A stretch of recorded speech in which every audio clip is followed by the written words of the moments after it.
It's a little weird. You know?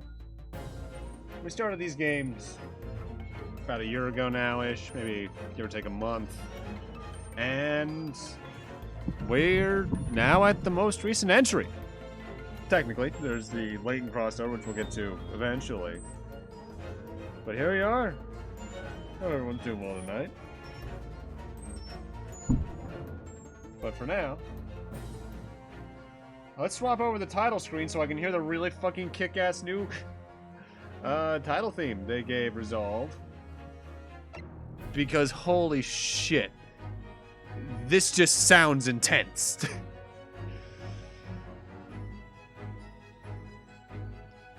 The hydration flow. Thank you, Cythera.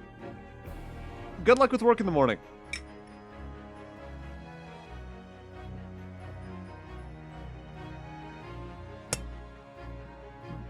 Actually, just let me finish off the lemonade I had. Ooh, that's dark. Let's actually get the tea over there. And now everything is as it normally is. Alright, let's get into it.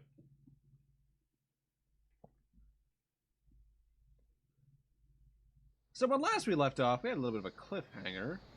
And, oh, that's right, we're not getting animated cutscenes this time around. At least not animated. Forgot about that. Standing here in the bright sunshine, looking out over the vast ocean. Those days in London seem like a dream. But I do miss my time in England's vast capital.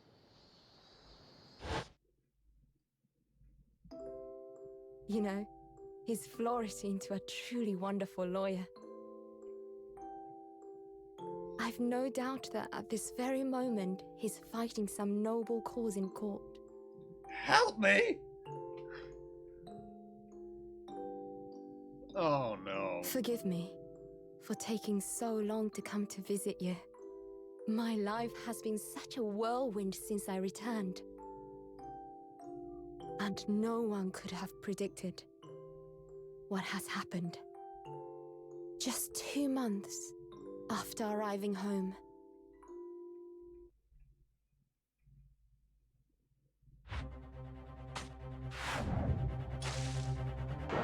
No! Fucking Giselle! So I came here today to ask something of you. Tomorrow, I shall be standing in court. For the only time in my life. As a lawyer.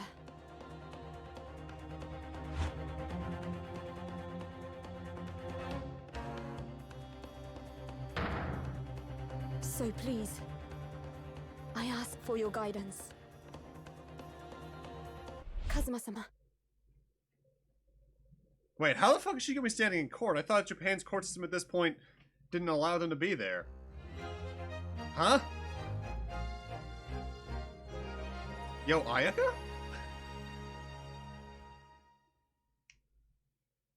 Hey, Wind, how you doing tonight?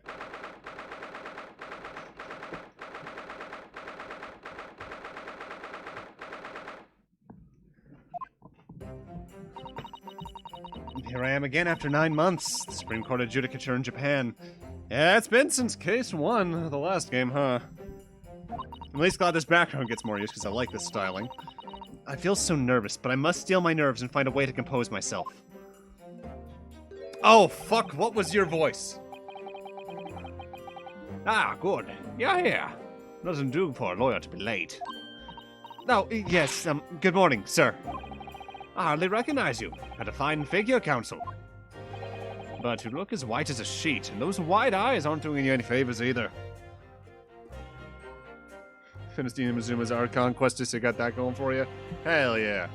Welcome to just the dailies grind again, like me. Although you probably can still do some exploration. I've finished all that shit barring 2 Electro Sealies somewhere. Oh dear. The truth is, I'm so incredibly nervous I feel utterly nauseated. I almost wish that I'd never been born. Goodness, not the sort of thing a father hopes to hear from his daughter, I must say. Tomikitoba, professor of medicine at the Imperial Yume University. A man who, earlier in his life, traveled to Great Britain to study the latest advances in forensic medical science. And, of course, my brilliant father. Excuse me?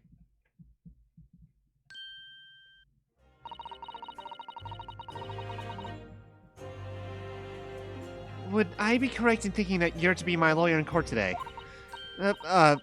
Yes, that's right, miss. Well, I want to thank you for agreeing to represent me. I swear on my life. It's a complete fabrication, the whole thing.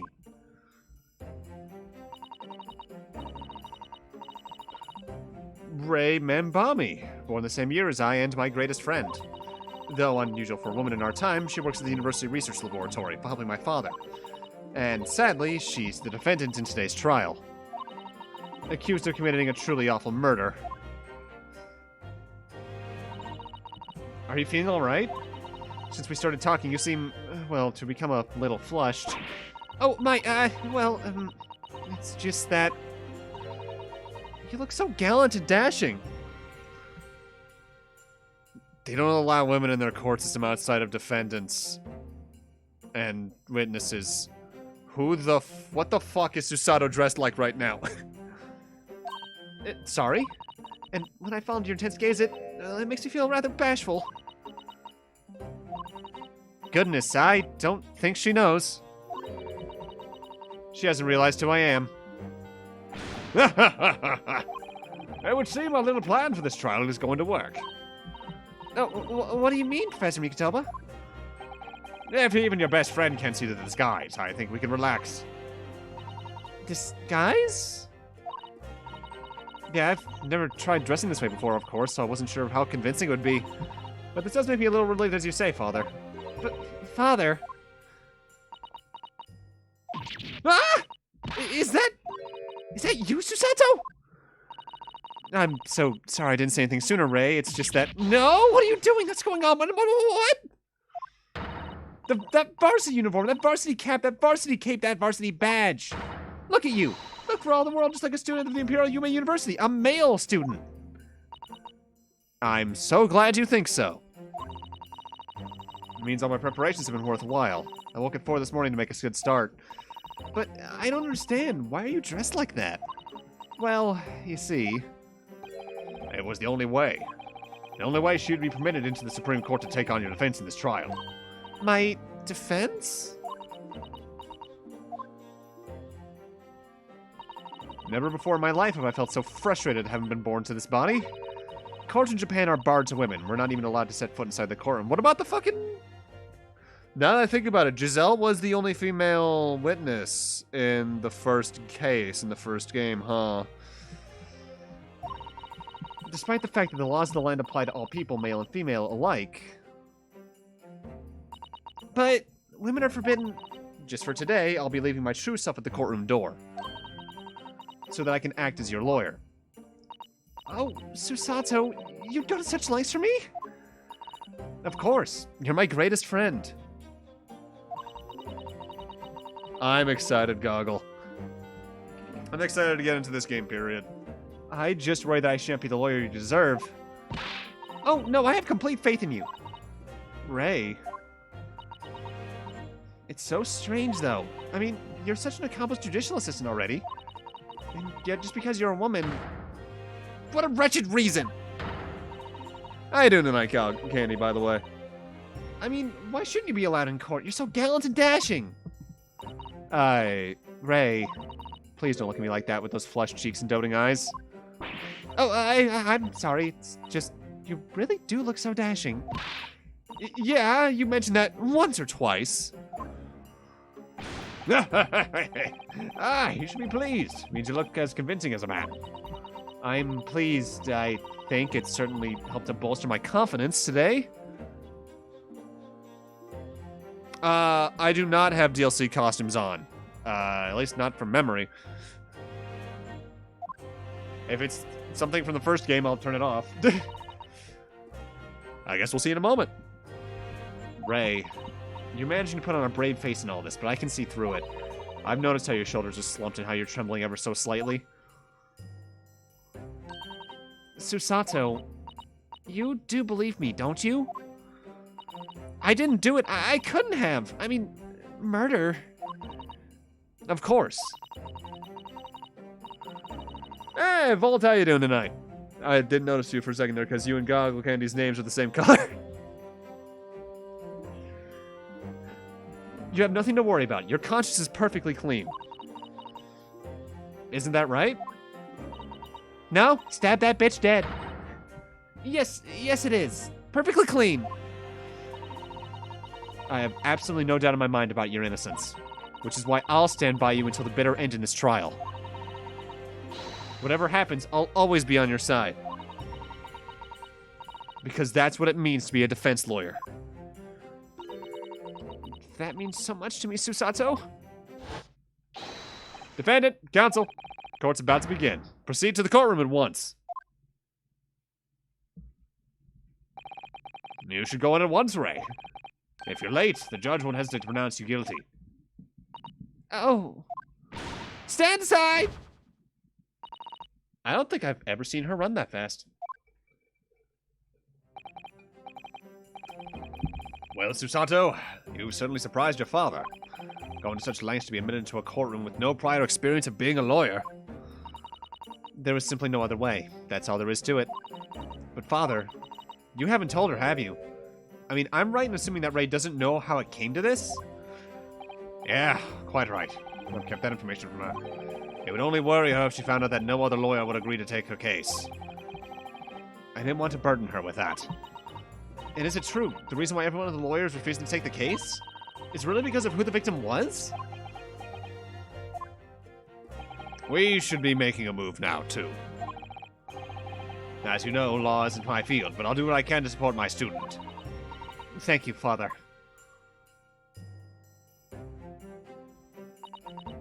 I'm Susato Tomikitoba, a judicial assistant. 8 months ago, I accompanied a student of law on a study trip to Great Britain. But 2 months ago, due to unforeseen circumstances, I found myself back in Japan. So... some good times passed since the last game in that. Unless your name is redacted, then it starts in... Oh, God. Someone's gonna have a bad time in this case, then. How many times have I wished that he were here, I wonder? Still, I have no choice now but to steel myself for the trials ahead. Wish me luck, Naruhodo-san. Oh, fuck. What was the voice for the Japanese judge? Something like this, I think. Something quite deeper than normal. Of course it's fucking ouchie. This court is now in session to hear the trial of Ray Membami. The prosecution is fully ready to proceed, Your Excellency. Yes! That is a kick-ass look on you. I like it. I like it a lot. Defense counsel, are you ready? Yes, Your Excellency. We are ready. Ready. Hey, Kaito, how you doing tonight? Ah, yes, counsel. According to your registration details, your name is, Ryutaro Naruhodo? Is that correct? Sorry? No, yes, I had to come up with a suitable male name for you in this little venture. So I'm afraid to say I simply put down the first name that sprung to mind. Well, counsel. Yes, that's right. That's me. Yes, I am Ryutaro. He who has vowed to uphold the pride of the great Naruhodo clan. Ah! It seems Ryutaro may need to consider how better to uphold his manly act first and not overdo it. I love this already. And those wild, wild eyes aren't doing you any favors either. Just relax and listen. Naruhodo? A fresh face in this courtroom, if I'm not mistaken. But the name Naruhodo, would that perchance be... You may be thinking of Ryunosuke Naruhodo, currently in Britain as part of a study program. This is, his cousin. That's right, Ryutaro here has been studying in the provinces, but was called to the capital for this trial. I assure you, in matters of law, his knowledge rivals that of any of Tokyo's preeminent lawyers. Any of them. Tut. What a pitiful situation. Having been rejected by every lawyer in the capital, the accused is said to call him a country boy.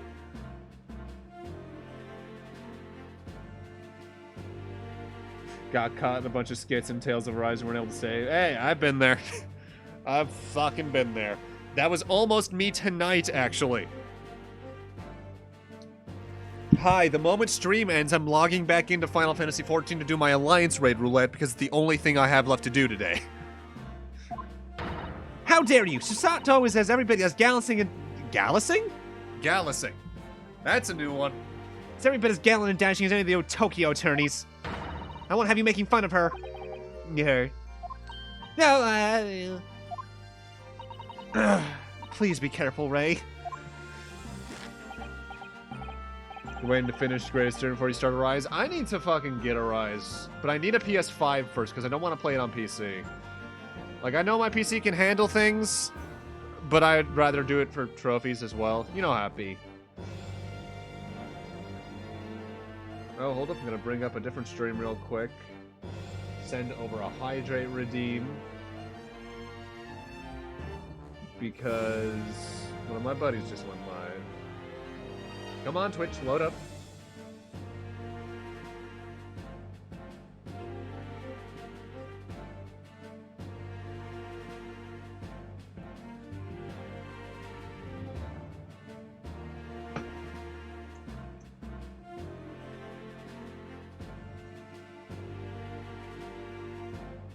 Alright, there we go. What is Arise? It's the new Tales of game. It's like same series as Tales of Abyss, Tales of the Abyss rather, Symphonia, Vesperia, Xillia 2, those RPGs by Namco. What an unrefined tomboy we have here. But I wonder, is your gallant and dashing lawyer up to the challenge of defending you? His wide skittish eyes very much suggest that he is not. I'm so nervous. Now that I'm standing in his shoes, I'm starting to understand what Naruhodo-san goes through. Like it or not, eyes are wont to flit.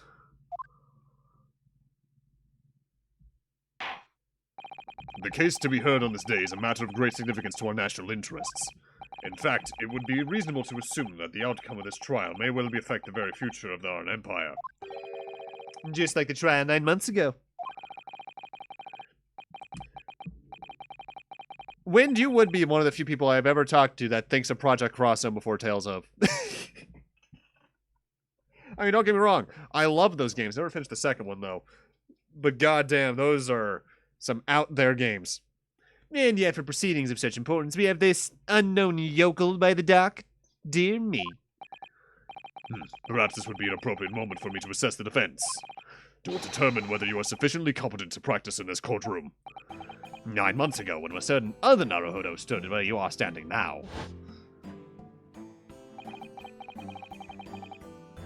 I need to finish the second one. I think I only got like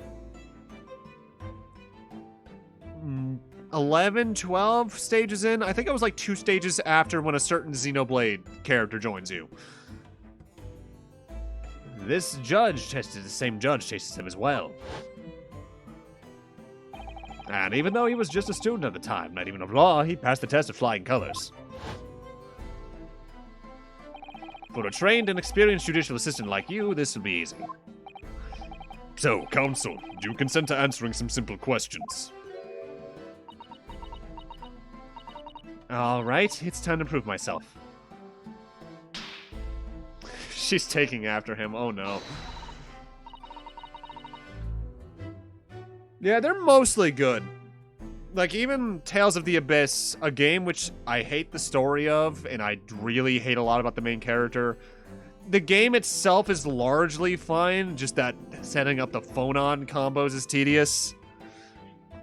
And there's the occasional, there's the occasional Zestiria.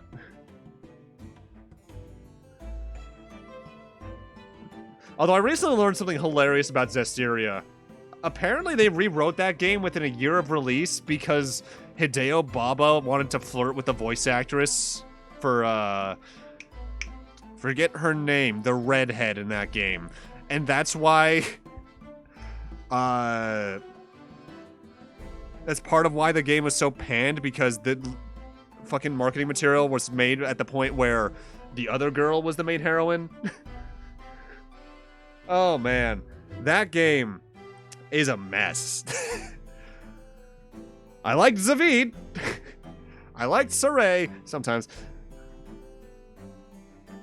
And I liked Edna sometimes too. You know what? That's my best way to describe Zestiria. I liked it sometimes. Yes, Your Excellency, but please do make them simple. Very well. To start with, you will state the name of the victim. That is simple. I couldn't forget that if I tried.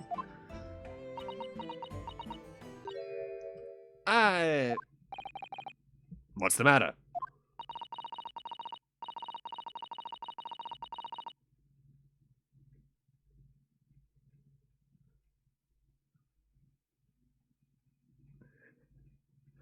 Now that I'm standing in his shoes, I'm starting to understand something else Naruhodo-san goes through. Like it or not, minds are wanting to blank.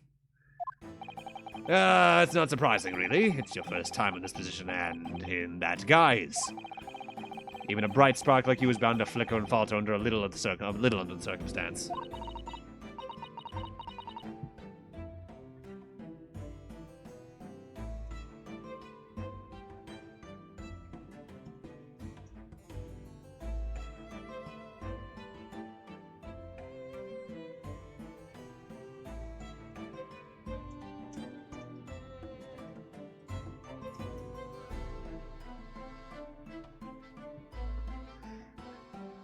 I'm sad we haven't gotten a new Project Cross Zone, but I think the second one didn't do too well. Oh dear, this is a dismal failure. Don't fret. You need only to use the knowledge you've gained as a judicial assistant to overcome the problem. Of course, the court record. Yes, the answer will be among all the key information about the case in the court record. That's right. Just use the right bumper to open the court record. You'll need to flip to the people section with the RB. And don't take too long over it. His Excellency is watching you closely. Alright, check the court record. That's where the information I need will be.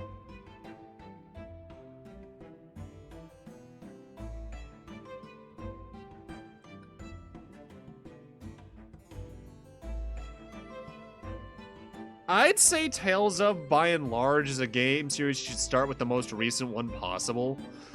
Because some of the older ones are really hard to go back to. Like, there's some cool story stuff in Symphonia here and there, and I like some of the cast. But that game is just so stiff and clunky to go back to compared to the later ones that It might make a good starting point, but if it's not the first game you play, it should be the second just to get it out of the way.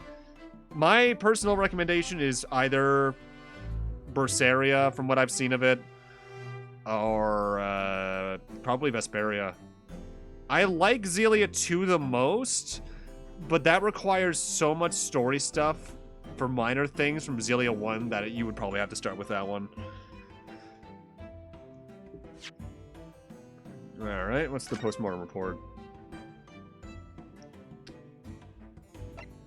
Oh, right, they don't do fucking proper autopsies here either, so this is just the postmortem.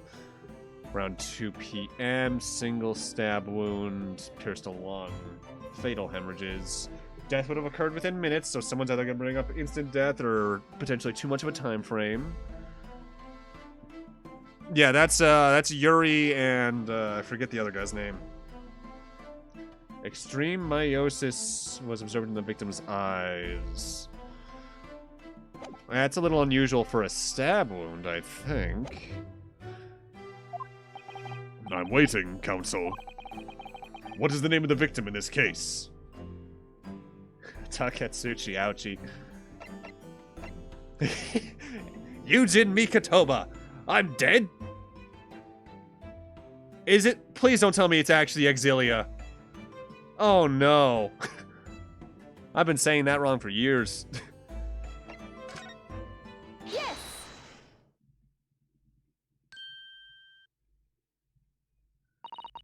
The name of the victim who lost her life in this case is Miss Giselle Brett. Giselle Brett? Oh, god damn it. I've been There's even a joke I made in a top 10 of RPG music I made years ago, where I just said, fuck it, I'm just gonna say Zelia, or Zelia. I forget which one I even fucking said, because that is one of those names there's definitively, unless you know it's the actual thing, words that start with X's are mistakes. A name that'll never be forgotten in the courtrooms of our country, I'm sure. Correct. And being a member of our Empire's judiciary, you will be well aware of the significance of that name.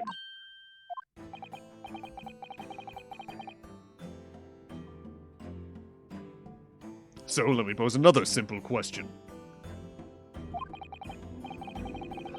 As you know, Miss Brett was a visiting student from the Grandpire... The Grandpire?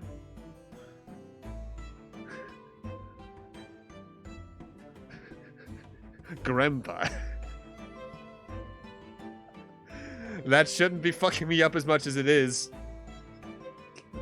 But it is. The Grandpire!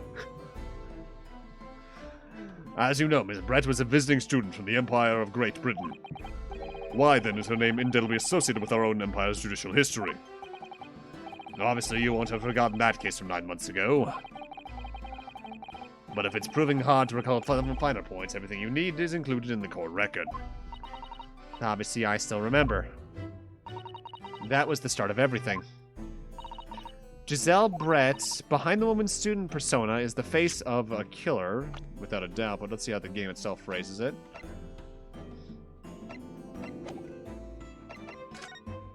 Yes! The katakana on the Japanese logo for Exilia is Eku Shiria. God. Could you imagine if they released that game, but they just put an E in front of the X? I feel that would have solved so many problems then. Sure, you may have had the mispronunciation of Excelia, but at least that's closer, you know? 9 months ago, a visiting professor of medicine at the Imperial Yume University was killed, and the culprit was Giselle Brett. Yeah, she was a killer. At the time, our country had just signed a new treaty with the Empire of Great Britain, and it was in the midst of this delicate diplomatic situation that the incident occurred. An Englishman, Dr. John H. Wilson, was shot dead. I believe he was an associate of yours, Professor... Oh. I believe he was an associate of yours, Professor Mikitoba. Yes, I was indebted to the man. He'd been my mentor when I went to London to study forensic medicine. Indeed, it was I who invited him here to Japan as a visiting professor at the university. Naturally, the murder of an Englishman on our soil was a matter the government wished to resolve rapidly. Indeed it was, which is why a secret trial was conducted here at the Supreme Court. A student of the Imperial Yume University was arrested on suspicion of murder. A second-year English language student by the name of Ryunosuke Naruhodo.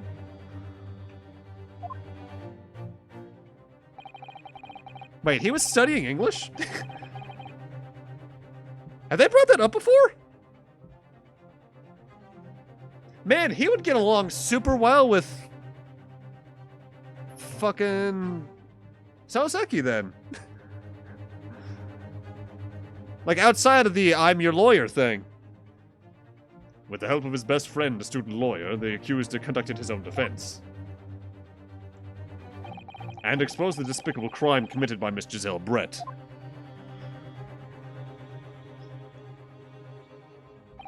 Miss Brett eventually admitted to her crime.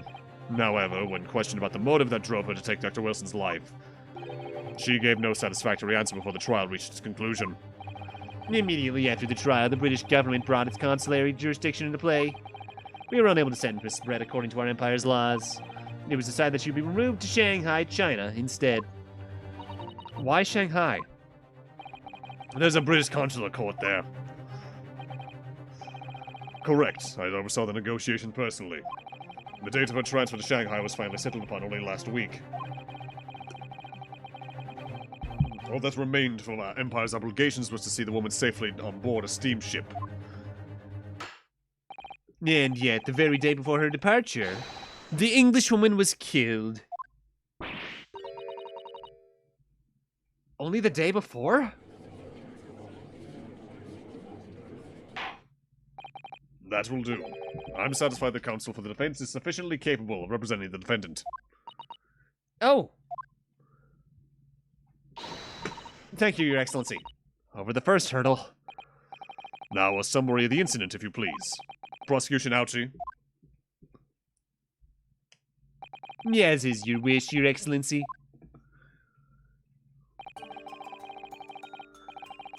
The repugnant crime took place on the 11th of August in the broad daylight. Oh, this is a nice little background. Now in the outskirts of the Imperial capital under a bright blue sky at a secluded bathing spot by the sea. The incident occurred in a small beach hut erected for bathers to rest and change their clothes. The cause of death was a single stab wound to the posterior abdomen that pierced the victim's lung, an injury which proved fatal. There were two persons alone together in the beach hut at the time of the victim's death. Miss Brett in her bathing attire, and the accused, Ray Membami. Accordingly, there can be no doubt of the accused's guilt, especially when we have to consider she had a powerful motive. The police arrived rapidly at the scene and promptly arrested the young lady. But who reported the body?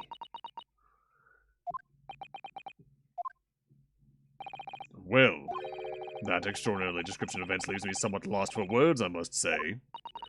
That's certainly true. The prosecution summary was full of words that raised an awful lot of questions. As a lawyer, I really ought to pick the prosecution counsel on what he said about the bathing spot? This might be... no, this probably isn't even a fuck you, choose one thing. I'm probably going to hear all three. If I may, Prosecutor Ouchie. What do you want, you fresh-faced young yokel student? I wonder, could you explain, please? You mentioned a bathing spot? My apologies. Clearly my modernity has confused the poor country bumpkin's simple mind. Bathing spots are the very latest trend in health practices from the West. We are told that bathing in the waters of the ocean is curative, therapeutic, and excellent for the skins. No, that's not what I meant. I was referring to the fact that Miss Brett had to, of all intents and purposes, had found guilty of murder. Why would a known criminal have been relaxing by the sea? For old time's sake, I believe. Sorry? Miss Brett was to depart for Shanghai the following day. Her final wish, as it were, was to enjoy a day at our country's wonderful coast. And the British Embassy put extreme pressure on our government to comply. But what grounds would we agree to such a request? Because, as usual, our government is unable to stand the foreign powers. In matters of diplomacy, it seems we don't even have the courage to climb the whims of a known criminal. Don't look at me, Professor. It was the government who granted permission, not I. In any case, it was decided that with a dedicated detective on duty, nothing could go wrong. Oh, how very wrong they were.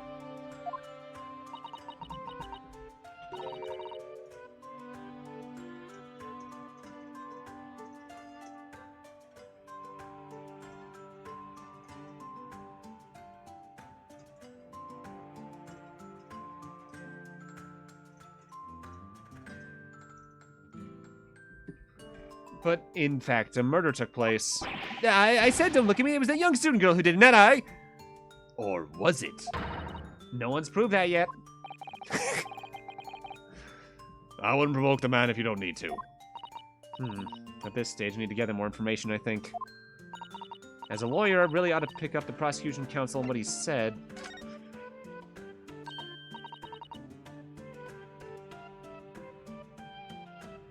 Membami-san.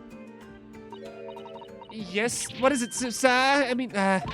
Naruhodo-san. I'm really starting to wish we'd made my alias Ryutaro Susato. Please tell the court why exactly you were present at the bathing spot with the victim in the first place, and why you were alone with her. Oh, well, no, that's not true. It wasn't like that at all. There were other people present, a detective who was guarding Miss Brett for starters. I was just asked to accompany Miss Brett as a companion, that's all. But let us be clear. At the moment of her death, you were alone together with the victim in the hut. You and no one else.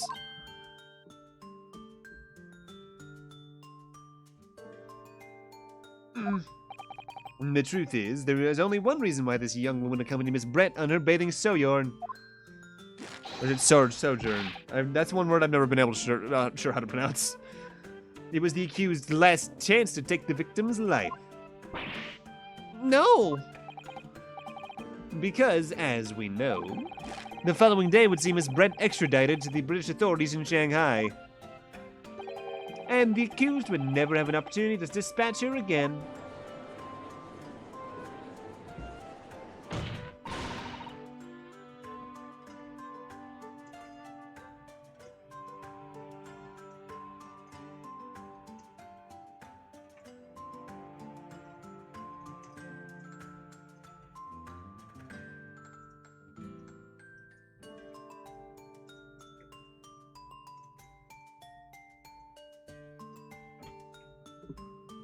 Kindly refrain from conjecture, counsel.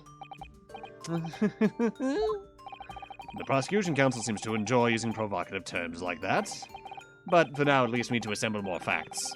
Trying to let him go, too.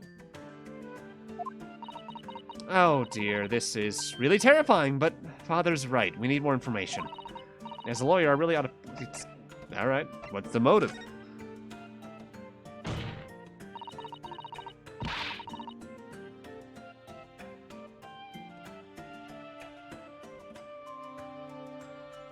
Dad bought some wings? How many? If you're saying Jesus, that means there's probably a fuckload. You're clearly exaggerating. Powerful motive is a blatant overstatement. Tut tut tut, is the yokel boy using long words he doesn't fully understand? Oh no. Lemon pepper. Oh boy. Too much fucking lemon. It's so sour. I beg your pardon? No matter. Let us put this to the accused, shall we? Membami-san, you're a research assistant at the Imperial Yume University, I believe. Yes, I am. I'm working with Professor Tomikitoba in his laboratory at the moment. I can confirm that. The dependent is an excellent assistant with a strong sense of responsibility. Fascinating to hear. Now, another question. Prior to your work with Professor Mikitoba, whose research were you assisting then? Oh, well, I was studying under Dr. John H. Wilson. Dr. Wilson? The visiting English professor who was murdered by Miss Brett 9 months ago?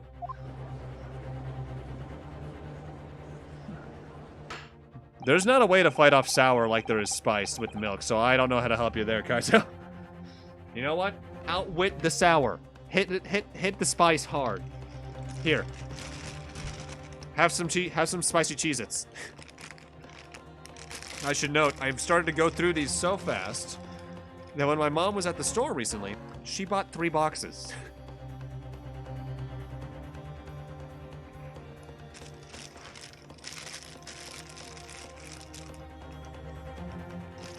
I think I have a problem.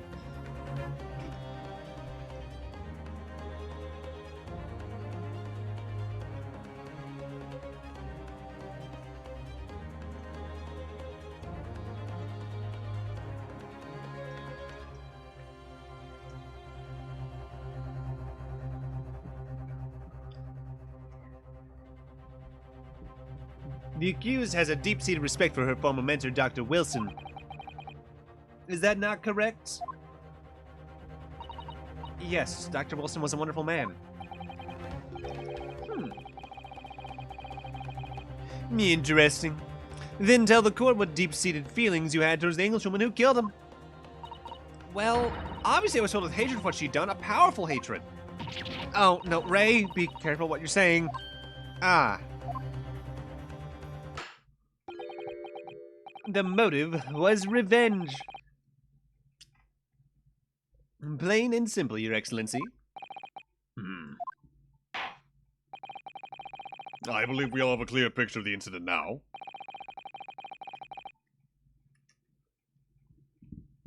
Despite her guilt being determined 9 months ago, Miss Brett managed to avoid incarceration instead of continuing her research work at the university. Obviously, over that period, she and Ray would have encountered each other on a number of occasions.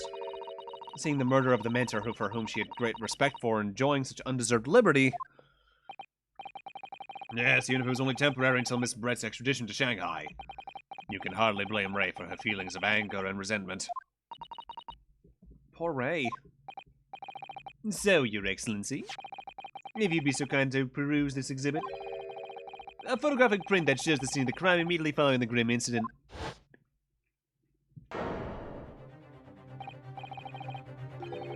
She had multiple masks, really? Thank you, Counsel. Yes. A tragic image.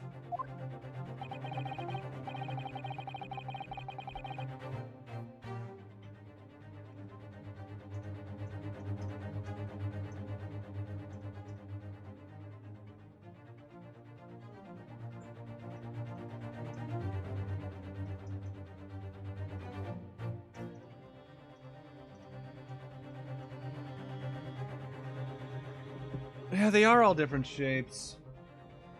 What if one's for the goose? Yeah, as you can clearly see, there is nowhere within the hut that anyone else could have hidden. I mean, there's directly to the left and right. What about above?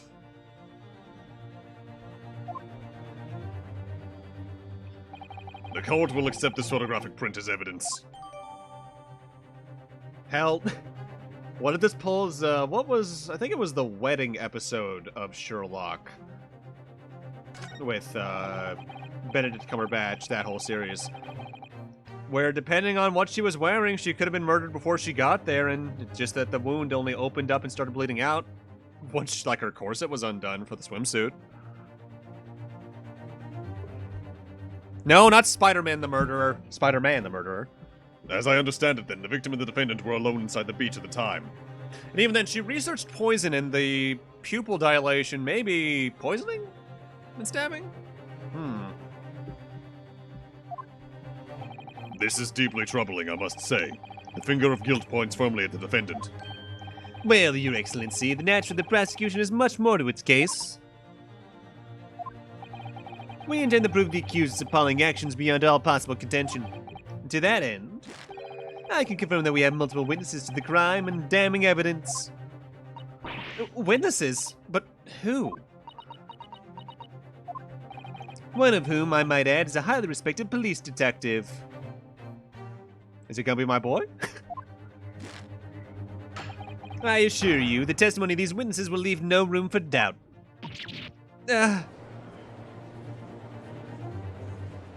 Poison jab, was she fairy type? Maybe.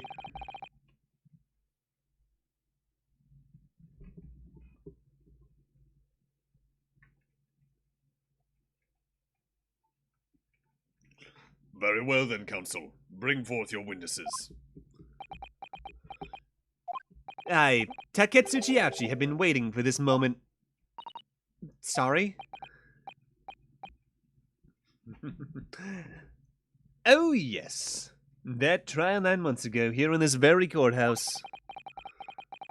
When that irreverent little... I really wanted to say little shit. I guess that shows how I feel he's feeling right now.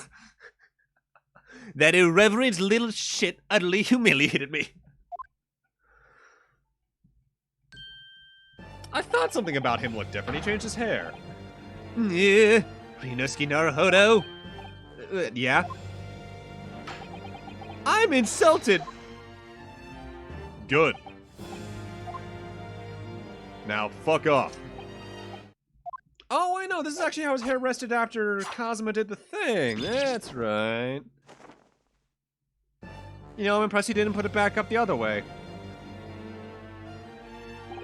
And strike the head of a samurai whose top knot's been cut and the bell of cultural enlightenment tolls. Yes, on that fateful day, my former self died. The start of your own mini Meiji revolution. Are you modernizing as well, Council? Silence! Since I swore revenge back then, there's been a minor miracle atop my head. Observe the ouchy growth! You see the seed of hope sprouting forth in the barren expanse of my crown.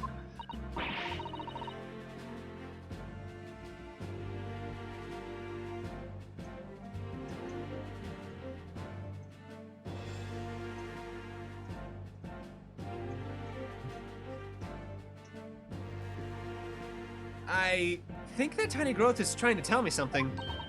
I'm afraid I can't really see. Where's the hope exactly? They said silence! Today I face another yokel student of the Naruhodo clan. Well, I will vanquish you. And my victory will be fertilizer for the seed of hope atop my head. You've been warned. With that, the prosecution calls the witnesses to the stand. It looks like the stakes are high on both sides in this trial. The prosecution and defense each has much to lose. A haircut is hardly comparable to Rei's life. Please be Hosonaga. Yeah, what?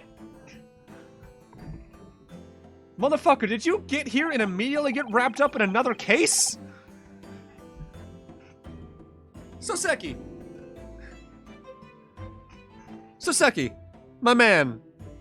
What's happened to you, man? Witnesses, please state your names and occupations for the court. Chief Inspector Satoru Hosonaga, Imperial Police Bureau. I'm in disguise, obviously, so I can go undetected. I love the little turtle! And I am, well, the next big thing in books. An author renowned throughout the capital, in fact, yes. Soon to be sold out the satirical I Am a Cat sensational success by Soseki Natsume. Well, at least he's gotten a good confidence boost.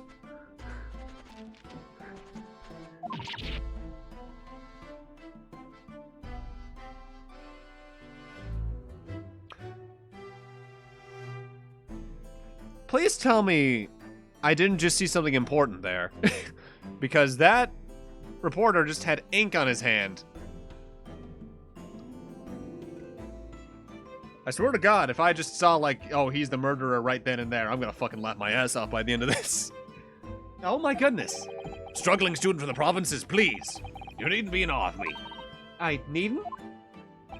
It's only natural that you'd feel nervous in my presence. But all of you, please relax. Call me Soseki, even.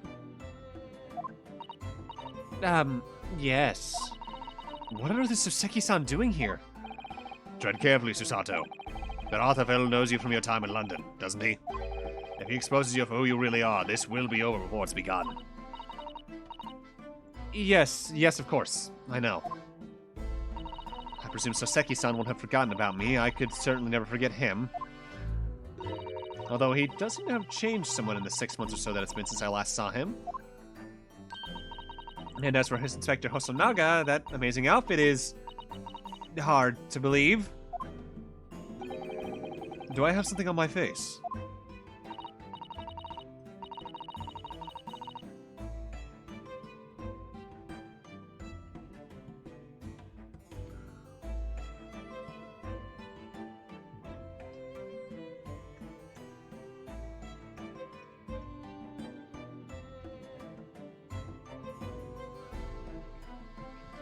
Well, your glasses for one, though they don't seem to be helping you see.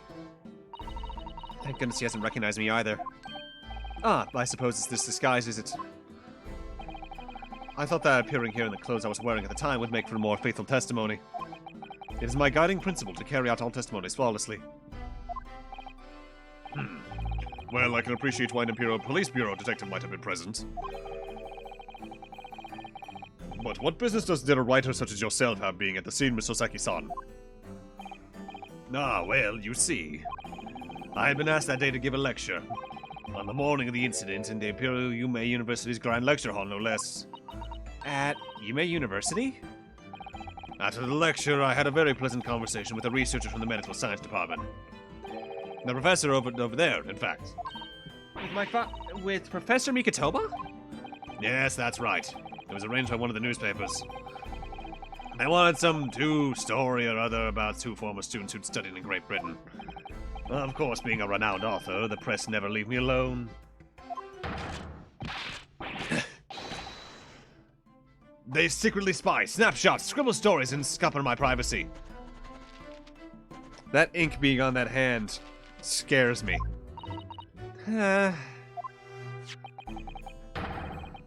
So as you can see, the conversation was written up in this newspaper here. Read it at your leisure, my provincial struggling student friend. I have plenty of copies. Thank you very much. He practically threw that paper at me. Anyway, following my interview with the professor... Alright. Nothing I can really see there. I'm surprised you can't investigate those photos more, like, closely. Look at him! He's dabbing! Almost. And he found a new kitty!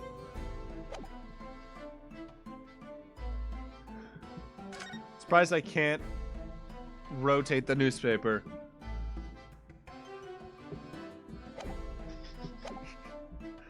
Anyway, following my interview with the professor, the lady in question appeared and made a very unexpected announcement. I should like to go with everyone to see your country's coast. Those were her words. As I explained before, Miss Brett was never taken into custody. She continued to work in my laboratory under strict surveillance, of course. At which utterance, the university immediately contacted the government to seek guidance. Ow. Why did that just hurt me? Feeling pain on a part of your body that doesn't usually feel that's interesting. And the response was, permit Miss Brett to go as long as a detective accompanies her. That detective I am at liberty to divulge was me, Chief Inspector Satoru Hosonaga. Thereby the entire party departed cordially for the seaside, it seems. Don't hurt yourself. I try not to. Sometimes it just happens. Also, they really just made it so this entire case seems to have old characters, huh? It was extremely challenging to clear all other members from the public from the vicinity of the beach. I'm still dying of tuberculosis, don't mind me. But fortunately, I'm at peak physical fitness at the moment, so I was able to carry out my duty flawlessly. Oh my, Inspector, you do have something on your face now. Ah, how unsightly. I do apologize. Does that mean that you went to the beach too, Father? No. Fortunately, I had work to finish off. But, unfortunately, of course, it meant that as my assistant, Ray was invited to take my place. Of course, being a renowned author, I didn't like to decline the invitation. But if only I had, I'd never seen that awful sight. Relentlessly racked by remorse and regret. Very well. I must now ask you to present your formal testimony to the court. You will give an account of all that you have witnessed on your impromptu excursion to the coast. How long is this first case, by the way? Compared to the first game's first case. Of course, Your Excellency. Relentlessly racked by remorse and regret, I am.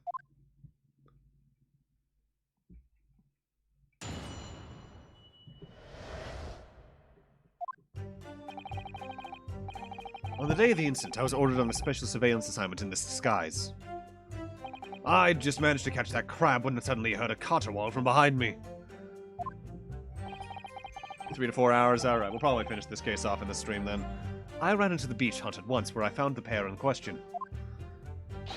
Yes, that young girl was astride the Englishwoman, dagger in hand, and she stabbed wildly. I saw blood on the blade. It proved to me that she'd stabbed the victim multiple times. Single stab wound. Single. Indeed, it does appear from this testimony that both witnesses here present saw it. At the very moment of this heinous crime. What? Now, if you'll recall, I promised evidence as well. What phrase did I use again? Yes, this was it. Damning evidence. What have you there, counsel? So-called fountain pen, is it? Correct, Your Excellency. I found it at the scene whilst examining the body. It appears that in her dying moment with a final ounce of strength, the victim clutched a piece of evidence that would positively identify her killer. What? Yeah, they really gotta make the first one as obvious as possible in these games now, don't they? Just obvious enough that people used to the games will see it immediately.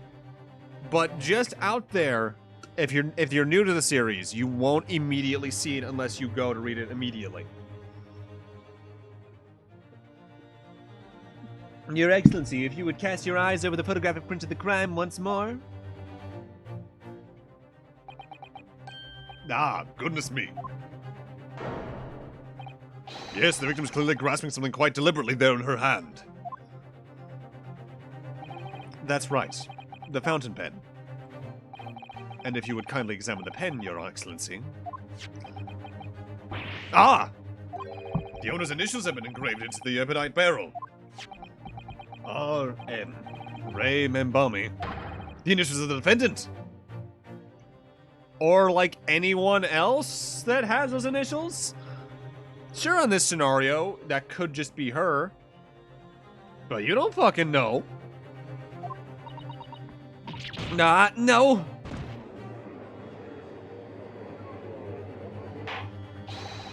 This fountain pen will be admitted immediately as critical evidence.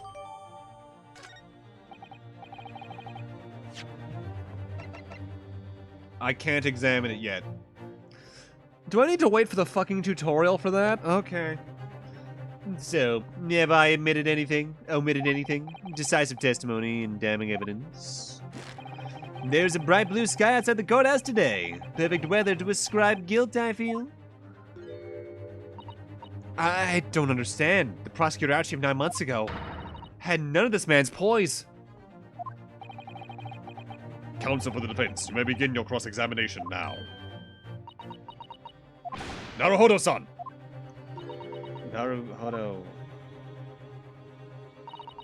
That means... Oh, yes, me. Is there another Naruhodo in my courtroom? I mean, yeah, I have the name, but I'm in the audience, sir. Not relevant. Sorry. Actually, there isn't even a single Naruhodo in your courtroom.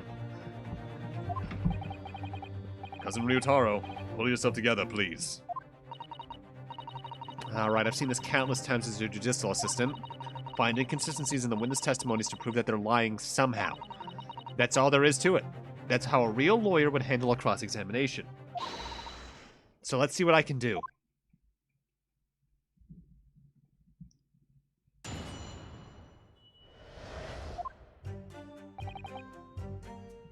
Alright.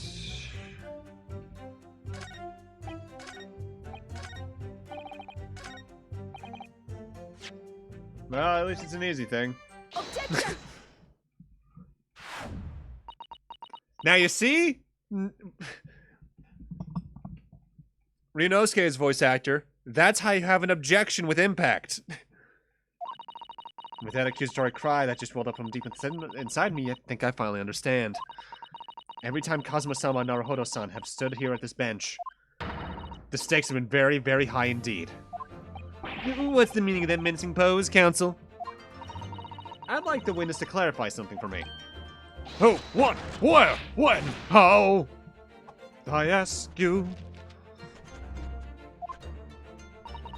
Not to you, Sasaki-san.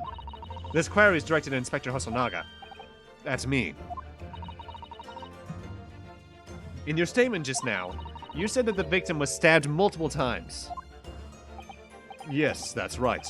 As I said when I entered the hut, the defendant was already standing over the victim, bloody knife in hand like a murderous demon. And yet, that cannot be. What? Get to the point, please, counsel. Ooh. You know, I wasn't thinking about it, but yeah, this is a new one, isn't it? How much new music does this one have over the first game? In the postmortem report, it clearly states that the victim was stabbed once. Ah! In other words, Inspector Hosanaga's testimony is clearly flawed. And so Seki-san, Mimi? you claim to have seen Mambani-san in the throes of stabbing the victim. Yes, I did. Wildly. But both you and the inspector confirmed the same point, that there was already blood on the knife that you saw the defendant holding. Yes, and... It's quite simple. We know the murder weapon was used to stab the victim only once. Therefore, that's why wind. That's why I mumbled, I ask you, because who, what, when, where, and why from the first movie's soundtrack has lived in my head for 20 years. It's quite simple. We know the murder weapon was used to stab the victim only once, therefore, there's no way there could have been blood on the knife if that single stabbing hadn't already occurred. True! Then what exactly is your contention, counsel? Are you ever going to tell us? Yes, Your Excellency. There's only one logical conclusion.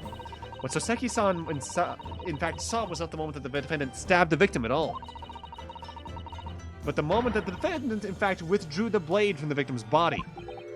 That can't be! Excellent work, Susato. You exploded at them without objection and then proceeded to pull them apart systematically. Objection! I forgot he sounded like that! Well, this takes me back. Yes, I seem to remember your cousin's stage was seen much like this at the trial 9 months ago. Yeah, half-witted child with a half-baked objection attempting to steal the show. You're right. There were certain similarities. Except that so-called half-witted child managed to outwit the prosecution, who has only half a head of hair. Slander! My head is quite adequately dressed! In any case, all this talk of stabbing with drying and multiple wounds, it makes not a jot of difference. What? Why not? Engage your brain, young man. When the accused first plunged the deadly weapon to the victim, that was the fatal blow. And it was at that moment, just as she had withdrawn the blade ready for her next strike, as the witnesses saw. The knife was already tainted with blood because the accused had already stabbed the victim.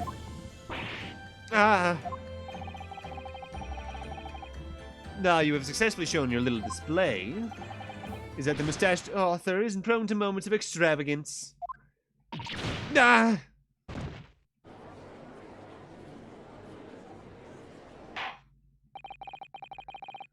Yeah, picture-in-picture on Android's fucking weird. I've only used it a couple of times, and once was actually last night when I was talking to my friend Kuro's chat. It doesn't really work well. Twitch needs to rework their Android app, I think, a good bit. I'm in agreement with the prosecution. If the defendant was seen wielding the blade at all, that is sufficient grounds for her actions to be viewed with suspicion. But if she was withdrawing the blade, then we're back where we started. Sorry? Consider this, young yokel boy. If the student girl is innocent as you claim, then why would she have pulled the blade from the victim with a demon's cold-blooded composure, too? Shock? Good night, Ma. Huh?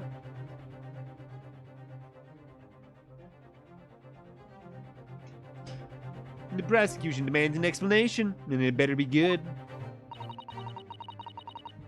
Why did Ray pull the knife out? Ah, yes, going for the jugular. What does Father mean by that? Let the court hear your answer then, counsel. The truth is, I really don't know.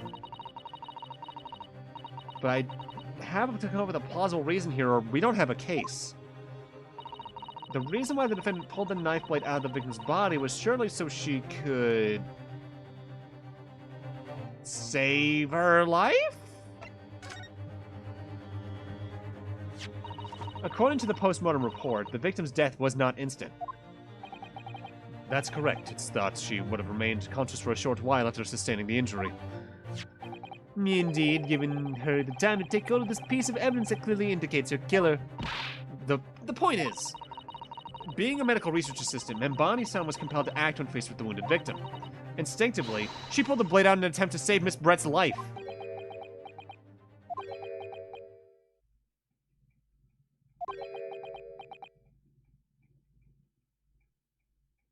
Wait, that wouldn't work like that, now that I think about it. The best thing you can do with a stab victim is leave the knife in. Until you can get them proper medical attention. Did you hear that, Your Excellency? It would seem this is the best out of this we can expect of this young yokel. Indeed. Is it just me, or does it suddenly feel much colder in here? Your Excellency, if I may. Speak, witness. I would like another opportunity to testify. In respect to the slipshod assertion just put forward by the local defense counsel, I mean. Slipshod? An excellent idea, Inspector. Our young yokel hopeful has a modicum of knowledge when it comes to the law, it seems. But in the matters of medicine, he appears to not possess a single iota of common sense.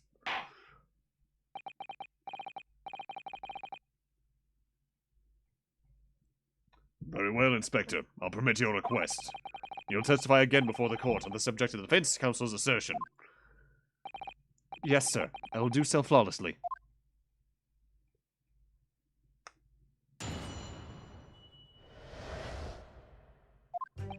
Pulling a blade from a wound without thinking could cause heavy bleeding. That's basic knowledge that any medical research assistant with an ounce of sense ought to know. In other words, there's no good reason why the defendant would have tried to pull the knife from the victim. Let's not forget that the young student did have a motive for killing the victim. The man the victim murdered 9 months ago, Dr. Wilson, was the defendant's highly respected mentor. Is what you just said true, Inspector? Could pulling a knife from a wound really cause the wound to bleed heavily? Yes. Think of the weapon itself as a stopper in the wound that prevents excessive blood loss. Until a doctor is ready to provide proper treatment, that stopper shouldn't be removed. Oh, I see. Yeah, this is why yokels should stay on the farm. Even a quack from some obscure mountain village would have such basic knowledge. Anyone who's ever given someone a little poke with a knife and pulled it out again knows it. Oh, well, I've never stabbed anyone, you see, or pulled a blade out of a wound, so... No, of course you haven't. I didn't bring you out to behave like a bandit. Father, is it true what they're telling me? Yes, it's basic remedial knowledge for medics. Ray would have been well aware of it.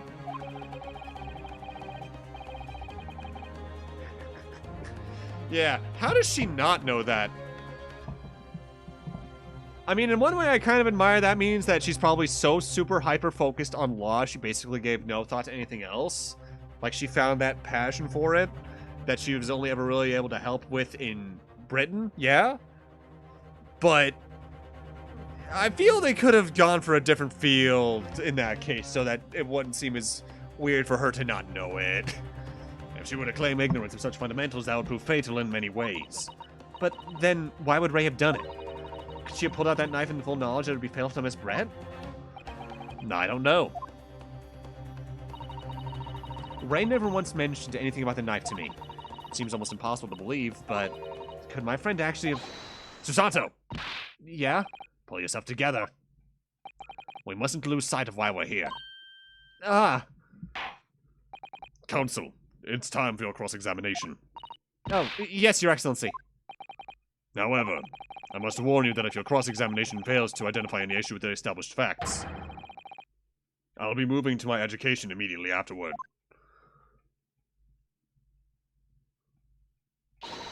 I understand. Believing in your clients and fighting for their cause until the bitter end.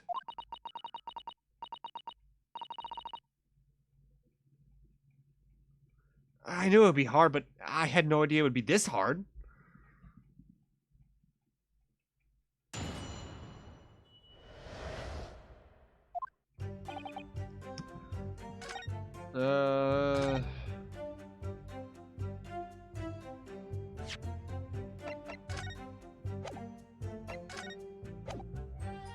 When am I gonna get that fucking tutorial?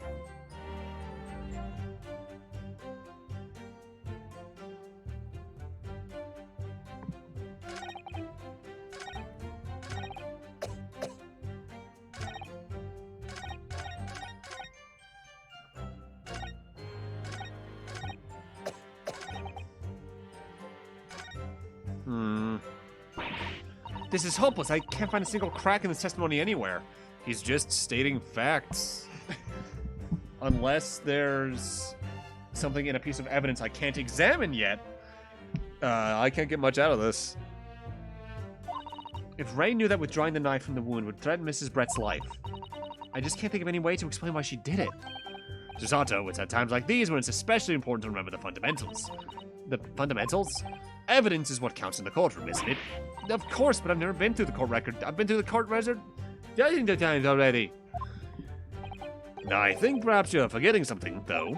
You needn't take the evidence at face value. We can and must examine it in greater detail, too. I realize this is your first time playing the role of lawyer in this courtroom. So if you need reminding of the room rudiments, you only need ask. I'll do my very best to help. Examine the evidence in the courtroom? It's... the court record, it's an idea, certainly. What should I do?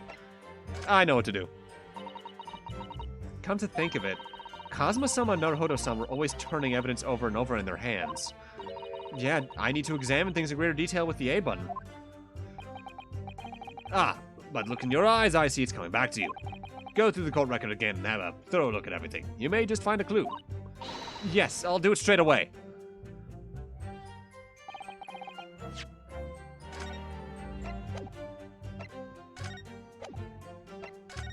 Alright. Raucous England returnees tell all. This is, I guess, raucous? I forget what that word is. I love that portrait for her. This is an interview with you and Soseki-san, is it, Father? It looks as though it was quite an exchange. Yeah, he became a little over-animated when he was talking about his time in Japan and England. The photographer managed to capture the moment his hand karate chopped me on the neck. I do hope you weren't hurt.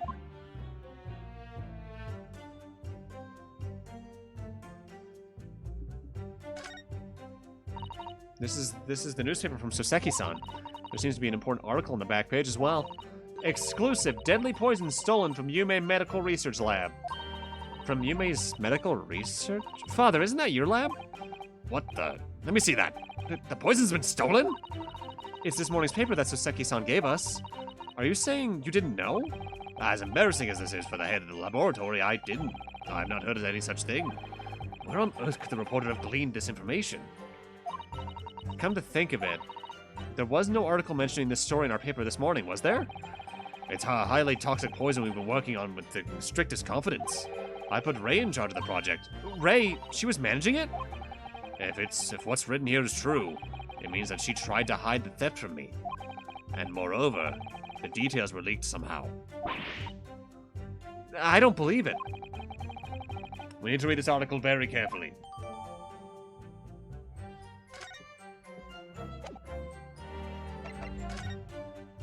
Following a lecture by Yume by Sasuke Natsume on the 11th of August, it's come to light that a very disturbing incident took place. A deadly poison that was being secretly developed in the university's forensic science lab was stolen. Smallest amount entering the body, be it the mouth of a wound via poison-laced blade, would prove fatal in minutes. Current methods cannot detect the newly developed chemical. Onset of symptoms, impaired breathing, contraction of pupils. She got poisoned! And if you get the poisoned knife out of her, that's more of a chance to save her on that regard. Alright.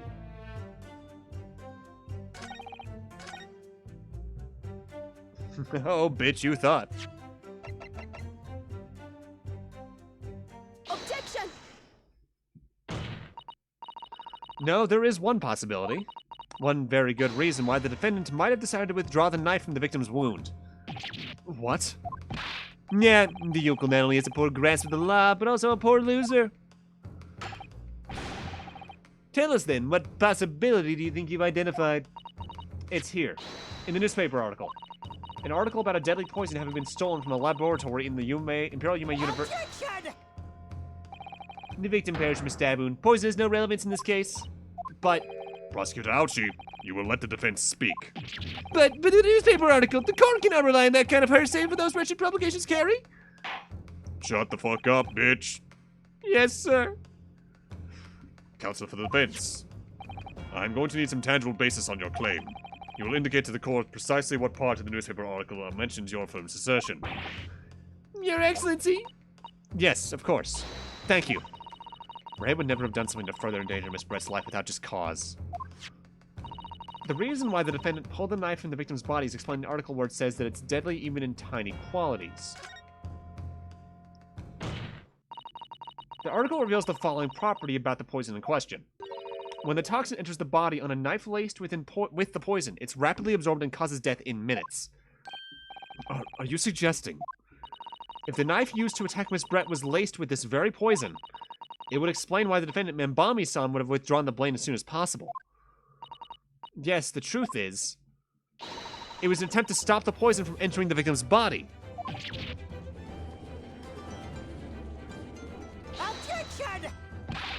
This is complete and utter nonsense. Not at all. The defendant withdrew the knife blade from the victim's body not to accelerate the woman's demise, but to save her life, and the prosecution cannot deny the possibility. Have you not read the postmortem report? The cause of death was hemorrhage. The word poison appears nowhere in the document. Well, that's because by acting recklessly with the blade, the defendant prevented the poison from taking hold. Yeah, please, this is clear desperation. The weasel's last breaking of the wind. Poison has nothing whatsoever to do with this case, as I believe the defense is well aware. We have no proof that the information in this wretched newspaper article is all reliable anyway. In that situation, what the students should have done is wait for medical assistance to arrive. But instead, you claim she suspected poisoning and took the potentially lethal decision to remove the blade. She must have had a strong reason for her suspicions then, or the argument makes no sense. Exactly. Well put, Inspector. On what grounds did she do it? Yokel? Why did Ray suspect the stolen poison was involved? If you want grounds, I'll give you grounds. Alright, what do we got? Single wound. Oh, the fucking eyes. What? You can't possibly... From your expression, Counsel, it would appear those are no empty words.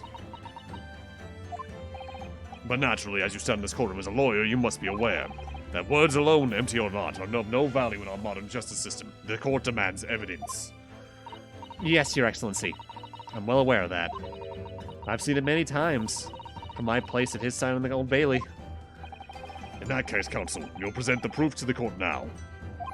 What evidence demonstrates a clear link between this case and the poison in the newspaper article? Take that!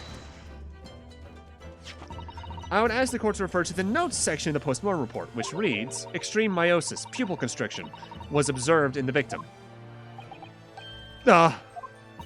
Clearly, being a yokel with no knowledge of forensic science, I have no idea, so please do tell me. Presumably, the fact that this condition in the victim was noted in the postmortem report means that it's an unusual symptom of death? Well... Under normal circumstances, the pupils dilate when someone dies. If there was extreme constriction instead, it's most certainly unusual, yes. What are you doing, you yokel detective? In the newspaper article, there's the following information about the stolen poison. Onset of symptoms occurs within minutes, ending with acute contraction of the pupils prior to death. What? If the defendant, upon seeing the victim stabbed in the back, happened to notice the pupils of Miss Brett's eyes had constricted severely, yes, as a medical research assistant, she would have suspected poison immediately, without doubt. Prosecutor Ouchie, I think you'll agree this is very compelling evidence. You yokel student and yokel professor! I'm not sure if I prefer to be called a yokel or half-baked. I believe the defense has expertly demonstrated a credible reason for the defendant's actions. No. Eugen Mikotoba. Yes, Your Excellency. I believe you are best placed here to confirm or deny the veracity of the defense counsel's argument. You will tell the court the truth about the details reported in this newspaper, please. It pains me not to admit it, but I'm afraid I don't know. You don't know. The toxin was kept under lock and key in my laboratory, certainly, but I was unaware of any theft. Do you mean to tell the court that the reports of this theft are founded? No, Your Excellency. Without returning to the laboratory to investigate myself, I couldn't say. Yeah, listen to the bumbling academic. Not aware of the theft of secret state research from his own workplace until he reads it in the newspaper. I take full responsibility for the incompetence of my supervision. Father. A pitiful I cannot fucking speak today. What the fuck? A pitiful situation for a university professor. You should have more control over your students rather than allowing them off on killing sprees. That's totally unfounded.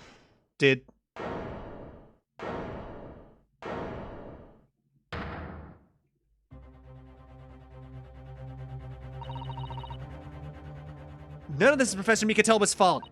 It's all my fault. Ray? Membami-san, you stand accused here. Outbursts like this will not be tolerated. But it was me. I was the one who noticed the poison we developed had been stolen that day. What? So you knew. I had been placed in charge of overseeing the project. It was the day that the professor and Sasaki-san were interviewed together for the newspaper. That's when I noticed that some of the poison was missing. Just a tiny amount of it was. Why didn't you let me know immediately? I was scared.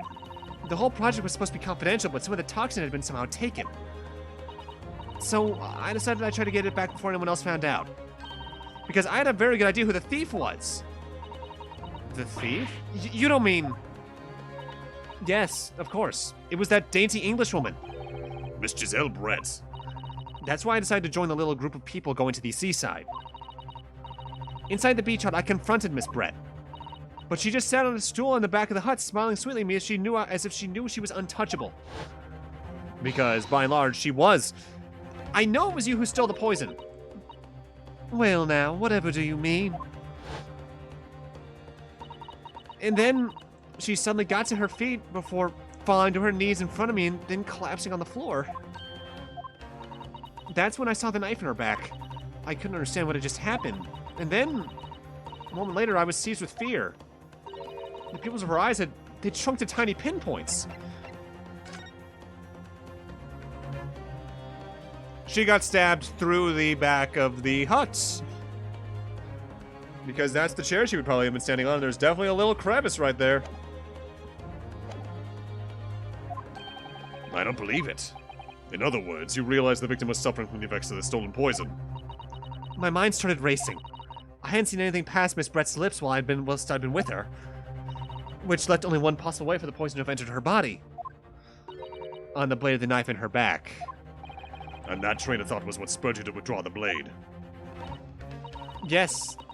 If the amount that had entered her bloodstream was small enough, she might still have a chance. That's what I'd hoped. Really, I'm so sorry for staying silent all this time. Yeah, shit. Your attempt to hide the truth of what happened is not something that can be overlooked. However, I have duly noted the courage with which you confessed in the end. Thank you, Your Excellency. It's barely perceptible, but I do think the balance has shifted here a little in this courtroom now. Objection! Yeah, I've spotted something, Your Excellency. Do not be deceived. The victim just collapsed before your eyes, you say? Well, Membami-san, if that's the case, perhaps you could explain how Miss Brett came to be stabbed? Well, you have no answer because the simple truth is that you stabbed the victim motivated by revenge. Objection! But you have no conclusive evidence to prove that assertion, do you? No, I have evidence. And it is very much conclusive. What's the prosecution counsel up to? It was brief, but he hesitated for a moment there. I'm almost sure of it. You will produce the aforementioned evidence at once, Prosecutor Ouchie. Perhaps some praise is due, young Yoko student. What? I had imagined there'd be no need for me to submit this evidence. You've brought this on yourself.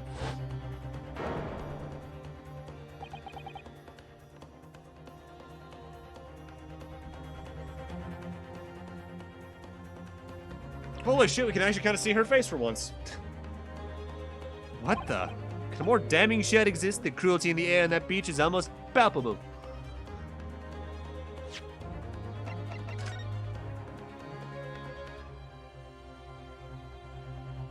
Alright, so that's either coming through that hole and it's just super up close, which would be the place where the person got stabbed from, or there's also a hole behind that dress that we cannot see just because of perspective. This evidence is more than any other reveals the true extent of the accused's murderous nature. For it shows the precise moment that Membami-san plunged her dagger into the victim's back, or the moment that she's pulling it out, that she's mentioned. No, that's not true. No! I don't believe it. Ah!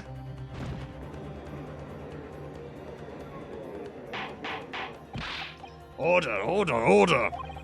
Counsel for the defense, was it you who you who was responsible for that show scream that just pierced my courtroom?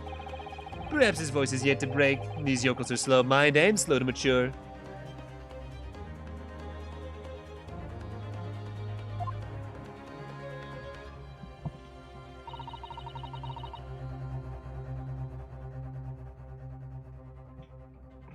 I'll show you who's slow to mature. Careful now. Susato is trying to show her face here. It is often said that a picture is worth 1,000 words, and here we have ample proof. The court will accept this extremely cogent photographic print as evidence.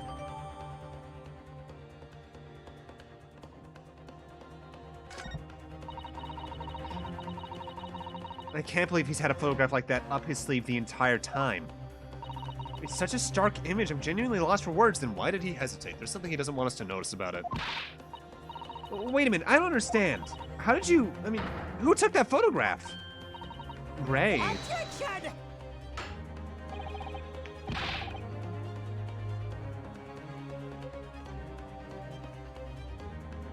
Let the hydration flow. Thank you, Kaito.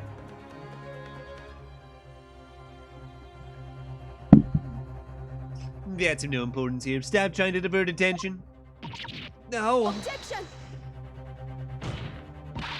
That's an absurd thing to say. It's crucially important. Whoever took this photographic print was a witness to Miss Brett's death. The court must be allowed to hear this person's testimony. Yeah. I will uphold the defense's demand. That is the wrong voice. I am way too used to this motherfucker. I will uphold the defense's demand. The prosecution will reveal the identity of the person responsible for taking this photographic print at once. Well, I'm afraid I can't do that. Pardon? You see, this print arrived at the Imperial Police Bureau headquarters by express post yesterday, but there was nothing to indicate the sender's name or address. The provenance of the print is unknown. Goodness. Are we to understand then, counsel, that in full knowledge of the fact this photograph has the murkiest of origins, you nevertheless believe it's fit for submission as evidence to the Supreme Court? When you first produced that print before, I noticed that you hesitated for a brief moment. Because you knew it wasn't completely reliable evidence, didn't you? Silence, you yokel student and blabbering professor! What matters is the blatant truth that this print so eloquently expresses. But the defendant has already admitted to pulling the knife from the blade from the wound.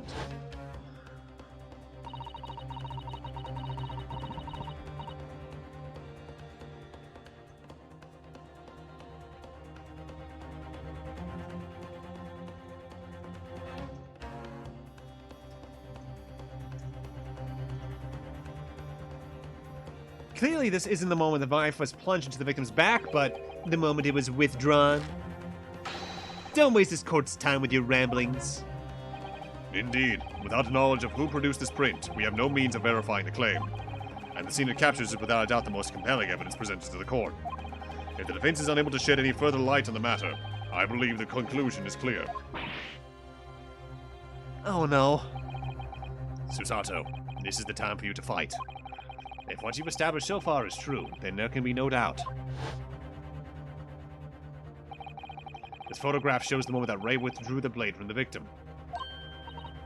yes, we just need to prove that somehow You had plenty of time to rue your defeat on the slow train back to the provinces.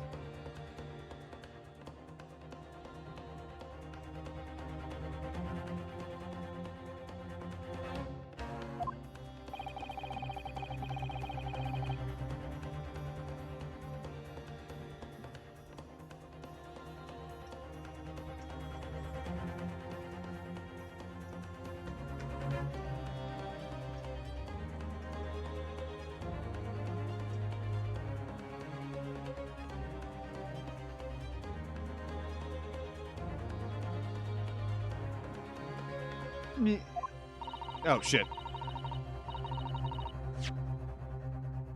And to rue the day you came up against Taketsuchiyachi in a court of law. If I can't determine who took this photograph, then the trial is going to come to an end. There must be a clue somewhere. There must be some way of working out who took it. Well, Counsel? Your Excellency, the burning question is who took that photograph, and the truth is...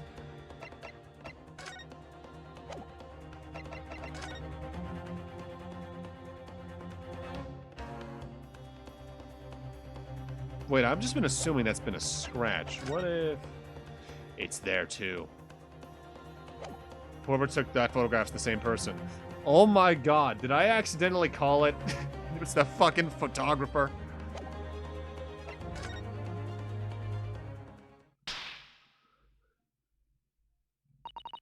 This isn't about whether I can or can't come up with the answer now. I simply have to. The identity of the person who took this dramatic photographic print is, I assure you, something the defense can and will reveal. What? No, you can't possibly. But, as you so boldly claim that you can, please do enlighten us. Unfortunately, I'm able to present a name. How utterly underwhelming. Did you really believe you could? However, I'm able to present evidence. The defense has a piece of evidence that reveals important details about the photographer's identity. What? Very well then, Counsel. Present your proof to the court. Fucking goddamn it, that is so instinctual now. Present your proof to the court. Which piece of evidence do you claim reveals something about the identity of the mystery photographer? Take that! What is that, a newspaper again? Raucous English returnees return all. It's not the headlines that's relevant here, Your Excellency. It's the photograph. If you look closely at it, you'll notice that there are some white lines on the right-hand side. Ah, yes indeed. They had already caught my eye, as it happens. Yeah, whatever. A shadow of some kind, presumably from the branches of a tree or the like. There are no trees growing inside my laboratory at the university, I can assure you. Now, if you look closely at this photograph...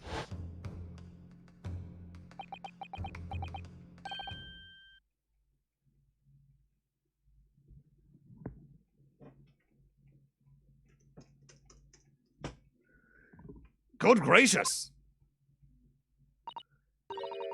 Yes, exactly the same pattern of lines is present on this photograph, too. Well, yeah, that tells us nothing. Yeah, it's a shadow of some kind, definitely, from the branches of a tree. There wouldn't be any trees growing inside a hut at the beach, Council. What's quite remarkable about it is that the two patterns are absolutely identical. Fuck! Kyle, come on, man. Are absolutely identical. How could such an extraordinary similarity have transpired? The curious matching pattern that appears on both the photographic prints is a result of A broken camera. Obviously, it must be due to a problem with the camera used to take the photos. With the photographic device? Yes, we can confidently say that the camera's lens must be scratched, and that the scratched lens caused unwanted lines to appear on every print taken with the device. In short, the two photographs under consideration here were taken with the same camera. But there must be hundreds of such camera devices here in the capital. It'd be utterly impossible to identify the owner with this particular one. Objection! I think you're forgetting, Prosecutor Ouchie, that one of the photographs featured in the newspaper article. The newspaper, yeah. That's right. The author of that article is the mystery witness to this crime. What? Yeah. Many mo. What?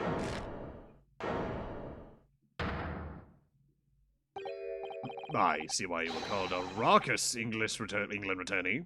Fuck! Kyle. Oh man, I'm trying to just distinguish them, but fuck. What are you yelling about? You've already testified. It's Memino. It's many memo. I tell you, many memo. Many memos. Many memo. Soseki-san. What was that? Did you say many memo? Ever since I returned to Japan, a reporter from the Shoyu News has been hounding me, following my every move. A reporter by the name of Write-In Many Memo. Yes, hounding me from dawn till dusk. Ah, now that he mentions it.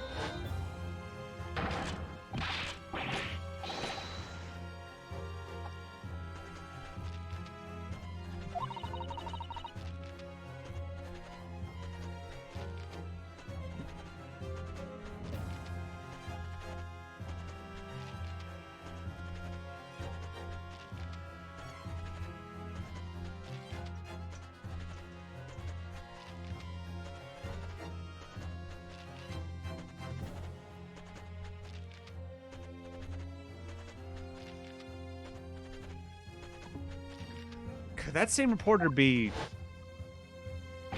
A camera to the left of him, a notebook to the right. There I am, stuck in the middle with Write-In Many Memo. I was really wondering if they were actually going to go for the full reference. So you're saying that this picture was taken by Many Memo? Yes, my lord, your excellency, Esquire. Officer, find this newspaper reporter at once and bring him to my courtroom. We will adjourn for a short recess in the meantime. Oh, yes, Your Excellency. Yes, you say, Your Excellency. You love many memoism. I can't wait for this. And one more thing. I want this knife, the murder weapon, examined for traces of poison. You will solicit the evidence, the assistant to the Imperial University's medical department for the tasks. Understood? My face clipped in my hair for a second there. Me. Many memo!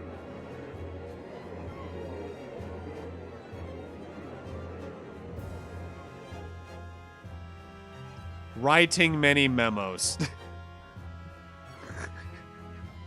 God. The fact they made the name still Japanese, but distinctly still puns. I can't believe they went to that effort. And they're good ones.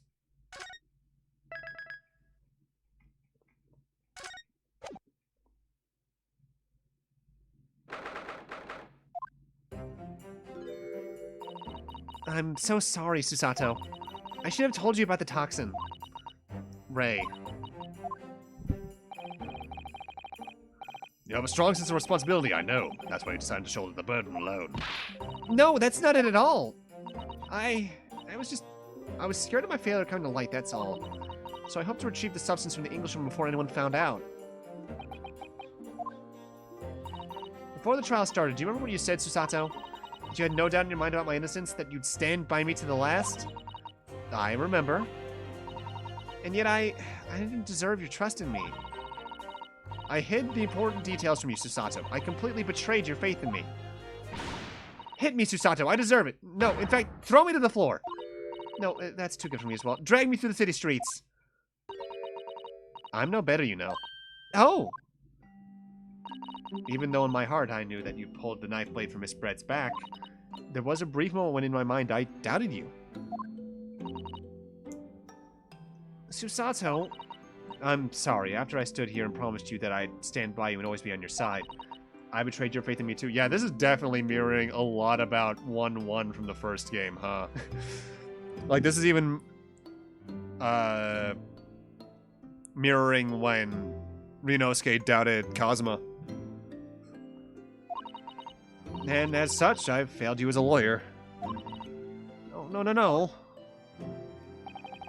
I think the situation has taught both of you a valuable lesson. Placing your unbridled faith in another is no easy task. Yes, Father. That fact has certainly struck home. Which is why I can see more clearly now. So, Ray. Yeah? Can you find it in your heart to forgive me?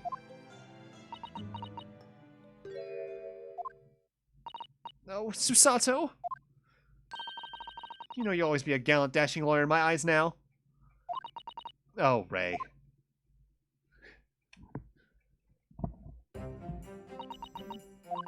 I was so scared, you know, when it happened. I didn't know what was going on. The Englishwoman was sitting at the back of the hut, listening to what I was saying. And then, a moment later... Write in many memo. Write in many memo. Write in many memo. Write in many memo. Oh, wait, I can actually examine the pen now. Anything else that is rotatable? Actually, no, it's just this. Might as well. If we take off the pen's lid, it's a pen. Now let's unscrew the barrel, shall we?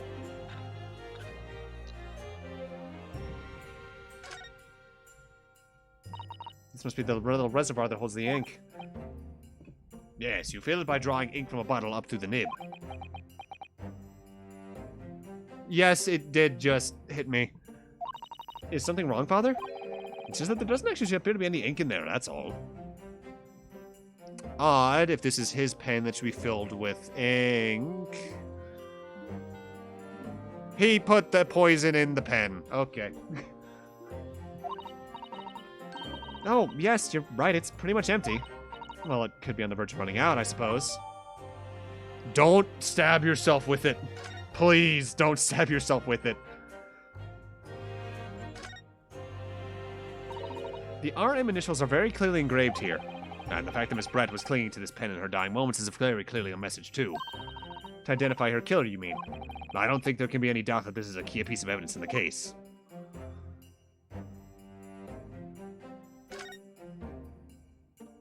There's some sort of emblem here, look. But this isn't a Yume University one. It must belong to some other organization, I suppose. A business of some kind. But that would seem to imply the pen doesn't in fact belong to Ray.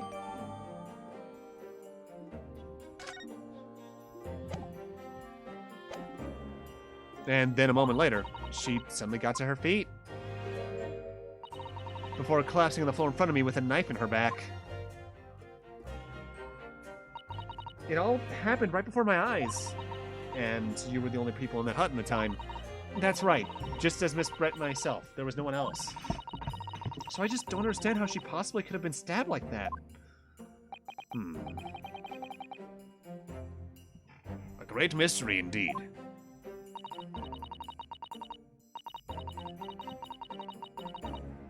I still can't believe it happened. That's why I just couldn't bring myself to speak up.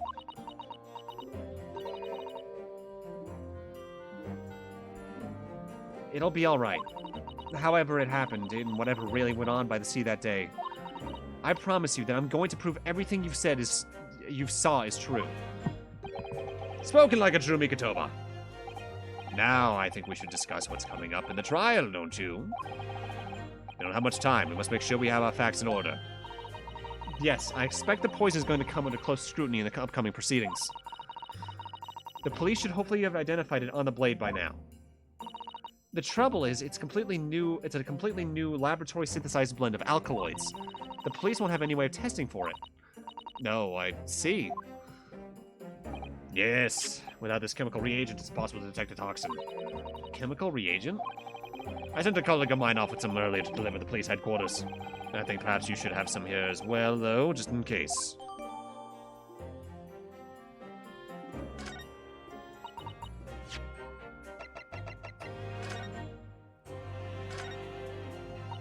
The label appears to be written in a foreign language that I don't know.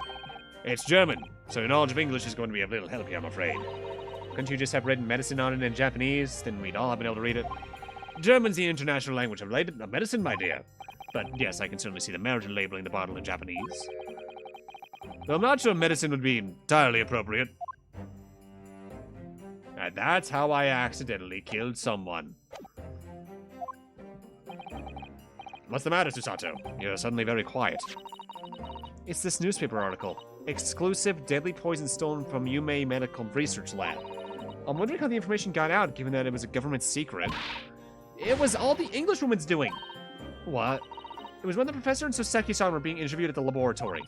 That so-called English lady swanned in without any compunction, said to Professor Mikitoba. Oh, Professor, surely your guest would love to hear about your work on the substance there. I don't even remember if that's what her fucking voice was. It put me in a very awkward position, to be frank. But Soseki-san's curiosity had been piqued, so I had little choice but to give him a cursory introduction. So then, Soseki-san knew about the poison? Yes, and it's highly likely that the reporter who was writing up on the story about us would have caught a glimpse of the toxin too. This... Mini Memo-san.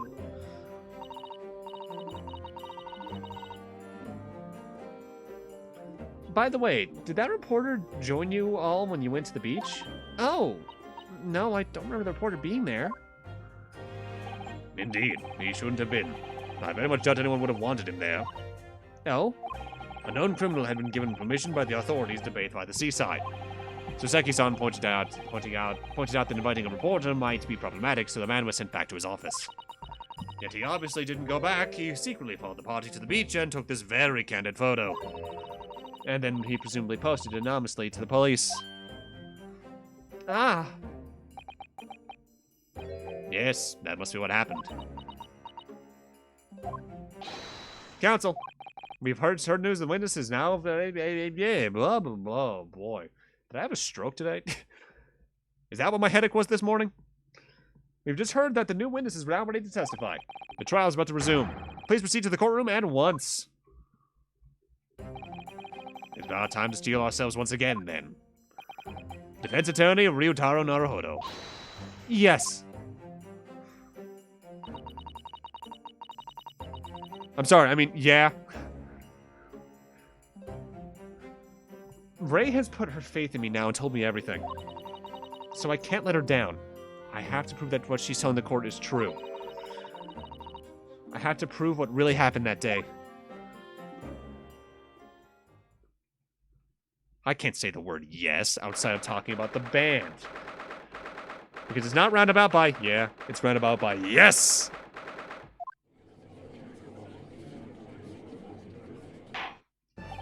I hereby call this court to order as we reconvene to continue the trial of Ray Mambami. Prosecutor Ouchi, have you been summoned the new witness? Before I address that question, Your Excellency, I have some very important news to share. No. What news? And why does he look so happy about it? The knife didn't have poison on it, it was probably in the pen. During the recess with the collaboration of Professor Mikitoba's laboratory at Yume University, the police re-examined the knife that was used to end Miss Giselle Brett's life. Excellent. I admire your rapid handling of the matter. Oh, too kind, Your Excellency, too kind. I was merely carrying out your instructions, of course. I had the reagent delivered to the police headquarters by rickshaw, so it would be there in good time. But judging by the man's swagger, I fear we might need to brace ourselves for the inevitable. And, counsel, what were the results?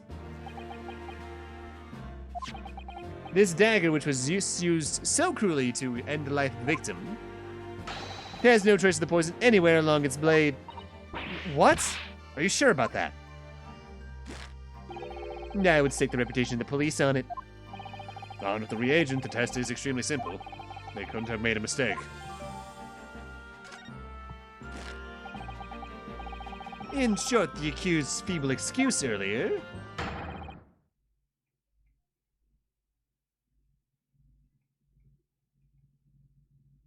I mean, that song was made before JoJo went, to be fair.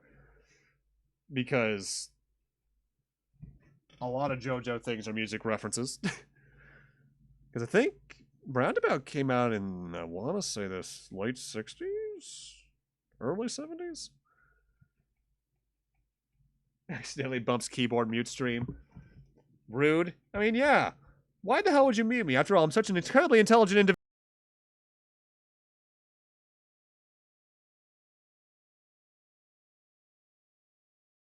Fuck you, God.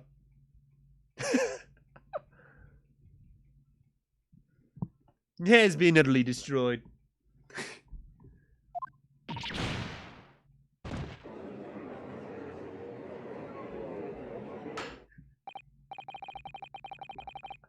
Yeah. Now the prosecution is ready to call the new witness. Ah, the newspaper reporter who managed to capture a photograph of the crucial moment. Good. Very well, officer. Bring in the witness. No trace of the poison on the knife. But if that's really the case, how could the toxin have entered the victim's body? I died that day. He's writing with a pencil and not a pen. Witness, please state your name and occupation for the court. God, I hope that's not the poison on his hand. Write in many memo, the show you news, and what the people like to call a journo. What's a journo, Father? Do you know? It's simply a contraction of journalist. I'm there where the news breaks, putting pen to paper to catch those scoops so they're in print the next morning. That's the same icon on the pen. They don't call me the hero of the Herald for nothing. I'm the nice guy in the news. So, it was you who took this photograph, was it? Well, what do we have here? I'm sorry? Oh, brace yourselves, people. Many Momo senses a scoop in the offing. Female student up to foul play defended by curiously handsome young lawyer in Supreme Court. The readers will lap this up. We'll set it above the fold at 72 point in a fine light format in the morning edition. I understand every single bit about that, and that's scary.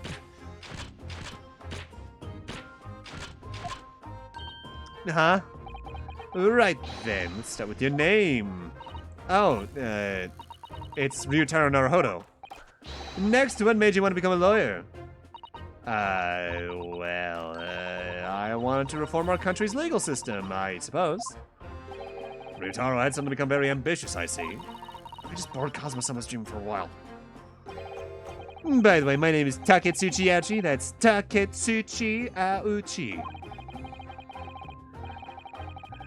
Yeah, didn't someone in the first game say that she was handsome? Or was that you making someone in chat making a snide comment knowing that this would eventually happen? The so-called dark horse of the Supreme Court, my objections strike fear into every defense lawyer's heart. No, the readers won't buy that. What? Witness. Yes? What this court demands to know is whether or not you were responsible for the taking of this picture. It was delivered anonymously to the Imperial Police Bureau only yesterday. Yeah, I wouldn't be a journal if I didn't click quick when presented with a scoop like that now, would I? Sometimes stories cut out to me, sometimes I have to chase them down, but either way, you've got to be fast. Could be both, yeah. Fast legs to run with and a fast hand to write with. It's no good if you don't tone it down, I always say. That's what I call my many memoism. God, you. That is such a fucking mouthful of a word. It's like anti-disestablishmentarianism. Many memoism? Ah, yes, I remember your face. We met that day when you were interviewing myself and Soseki-san. Yes, right, that was me. Many memo again. But you were supposed to be going back to show you news officers after our meeting. But the scoop is I didn't. Because that Englishwoman's words had piqued my journalistic interest. Miss Brett's words? A criminal left to do as she pleases just because she happens to be a British citizen? It's horse dung. This country's judiciary is rotten to the core. The Supreme Court's rulings aren't worth the paper they're written on. The police are just imperial pawns. Stay your tongue, young man. There are complex political issues at play. Well, anyway, I quickly jotted down those words she said in my mini memo pad.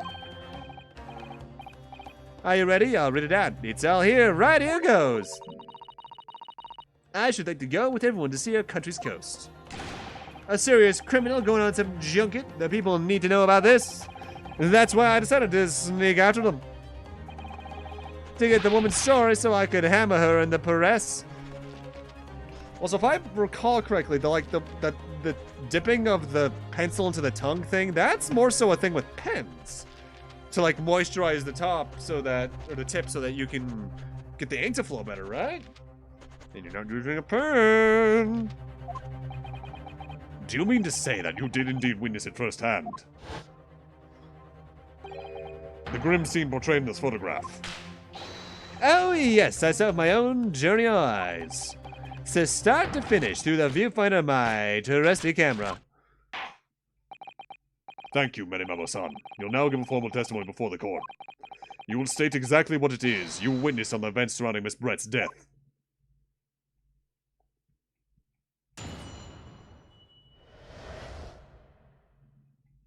Many-memoism, Pog. The beach hut was made of shabby old reed screens, so there are plenty of gaps I could see inside through. The Englishwoman was sitting on a stool when the student girl came in and started arguing with her. Seconds later, the girl put out a knife, throwing the Englishwoman to the floor as she stabbed her in the back. My smoldering journalist spirit burst into flames. Quick as a flash, I whipped out my camera, ready to click. I pulled apart the rough weave of one of the screens and poked the lens through for the perfect shot.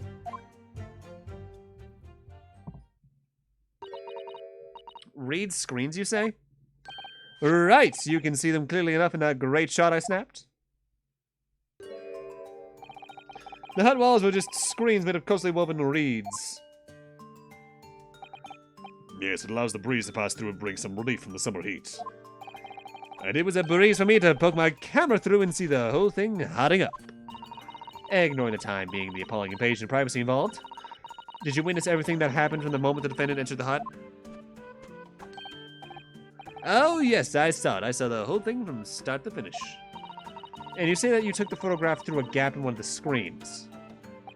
Luckily for me, they were pretty shoddily woven. I pulled the reeds apart and thrust the lens of my camera through the gap. Would I get away with it, or would I be seeing it was the gamble of a lifetime? It's a nasty purpose that's considered admirable in a journalist, I suppose. Run a risk a day or run a scoop the next. That's many-memoism in a nutshell.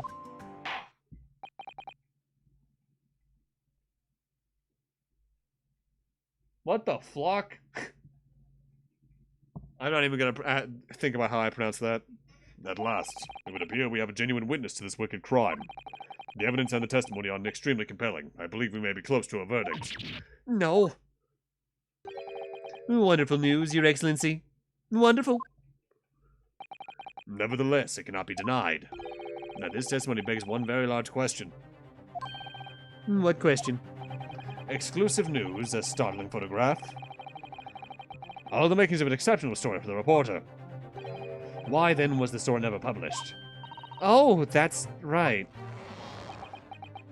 I have no comment. Seems clear to me that there are circumstances at play here that are yet to be understood. More pathetic excuses.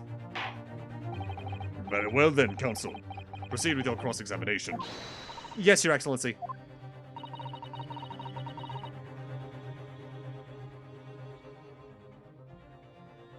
Well, ironically, me looking at that word is the definition of that word, then. There's more to this reporter than meets the eye. Transformers! He keeps saying something about this case very close to his chest. He's keeping something about this case very close to his chest.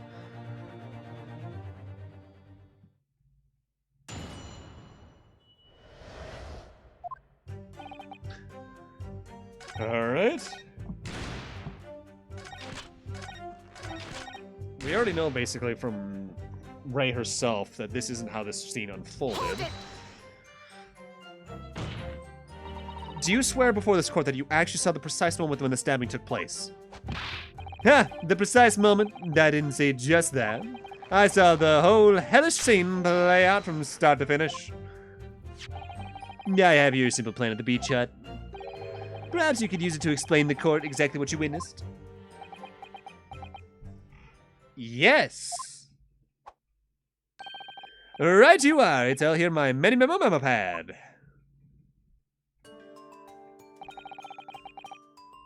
I mean, I have a favorite swear word.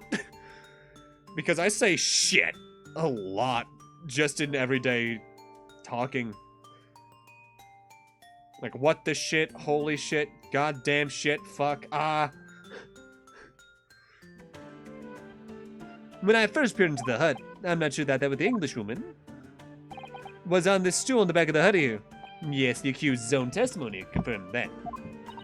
She just sat at the back of the hut smiling sweetly, is what I should have noted down. It's my turn to testify now. Try not to interrupt. Then the next moment, as I was watching, the evil student girl entered the hut. After a while, the pair of them ended up in the middle of the hut, arguing furiously. The Englishwoman went for the student, but the girl dodged out of the way. And in a flash, plunged the knife into her adversary's back as the two of them passed each other, playing a sound effect also used in Art and Elico Melody of Alemia.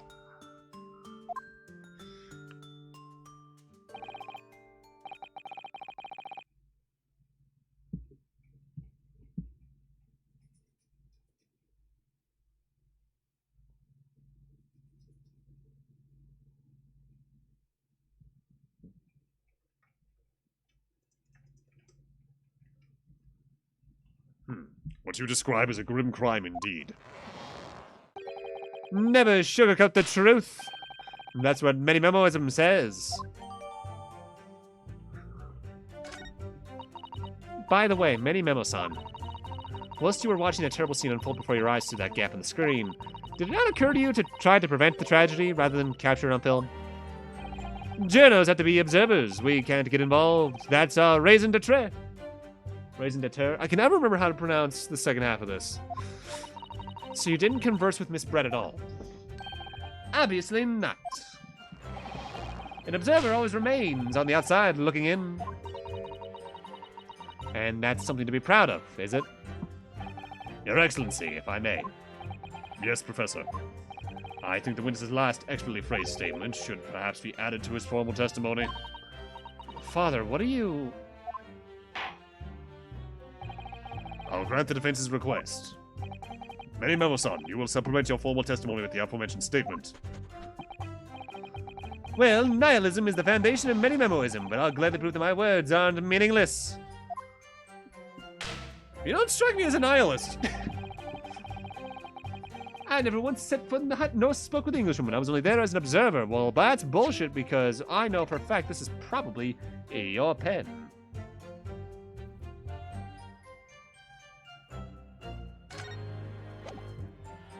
Press the wrong button. 3 times in a row. Many Memo-san, until now, I've had a firm belief that newspapers are in the business of uncovering and publishing the truth.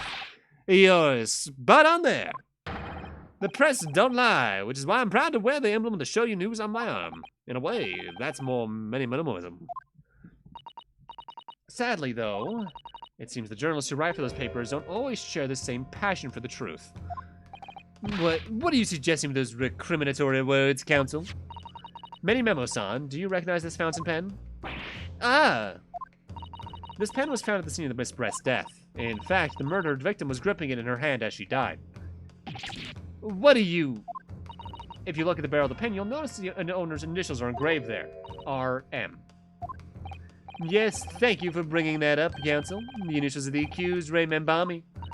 Is it a coincidence, I wonder, that your initials are also R.M.? No! Write in Many Memo, R.M. That's horse dung. Can't you see one of the central tenets of Many Memoism is being a pencil user? And yet, as the court will clearly be able to see, on your right hand, there's a very obvious blue ink stain. It would appear that you must have rather carelessly left it somewhere recently. Your favorite fountain pen, that is.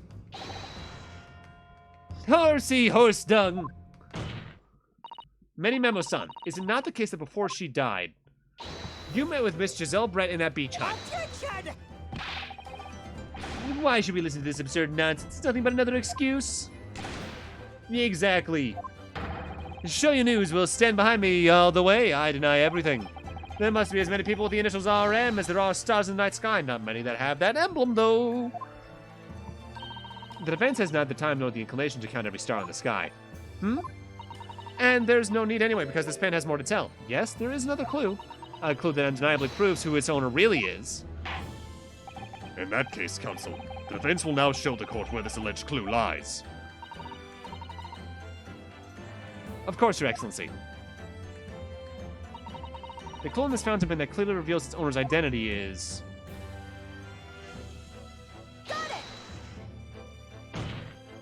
As well as the initials, there is also an emblem on this fountain pen.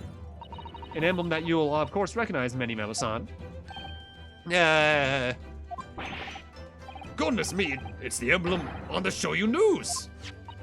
In other words, this owner of this pen is an employee of the Shoyu News whose initials are RM. Suddenly, the stars in the night sky don't seem so numerous, do they?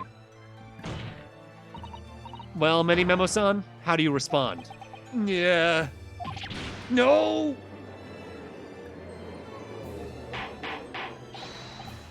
Order, order. Explain yourself, witness. Ha ha ha ha ha! So, this is how the mighty Supreme Court works, is it? Using coercive tactics to have well-meaning citizens reveal harmless secrets. I've used nothing but honest tactics. Alright then, fine, I won't try to hide it anymore. Yes, not long before that grim tragedy unfolded, I, a Shoyu News reporter, on behalf of the public, conducted an interview with the Englishwoman. An interview.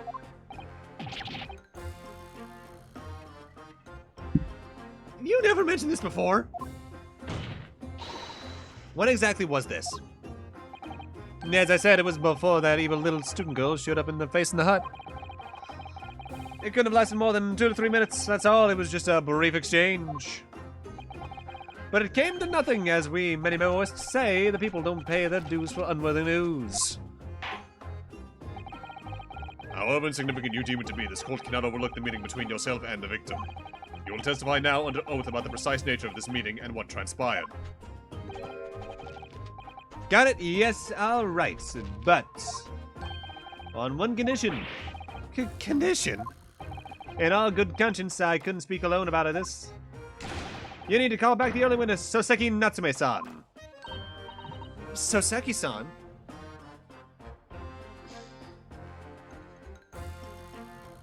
We need to do the tutorial for pointing out the other witness's thing. No, yes, according to my notes here, that man has a secret of his own, and brace yourselves, it's not a harmless one, it's big. What? Yeah? Minimalism states that one man's secret is every other man's front page story. You know, it occurs to me that in the first game, I gave the soldier in the first case fucking the voice, at least an attempt at the voice of fucking J. Jonah Jameson's actor, whose name escapes me at the moment. He was also Tenzin's voice actor from the Spider-Man trilogy. Well, the first Spider-Man trilogy. And now we got a reporter who would be a big follower of J. Jonah Jameson, probably, if he worked for the Daily Bugle. Give me a second, I'm having a Cheez-It. Oh.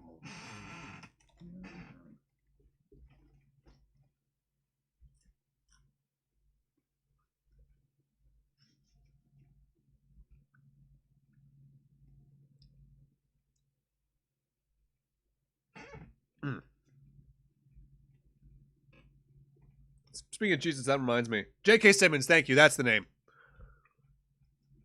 He's also the, he also does insurance commercials for one company I can't remember the name of. That reminds me, though. Because I'm working now on the second emote because we're getting close to, I think we're like 2 subs away-ish from getting the 3rd emote slot. Other than the base first 2 ones. Although I swear it used to be only had 1 to start. I'm tempted to make an emote that's just a Cheez-It, but with my character's like helmet kind of impressed into it, like it's those special Cheez-Its they used to have that was like Pokemon shaped or something.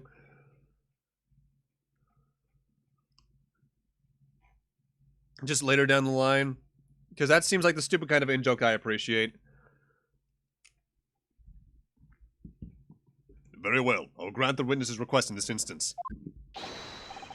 Officer, summon the early witness back to the stand. Soseki-san hiding something.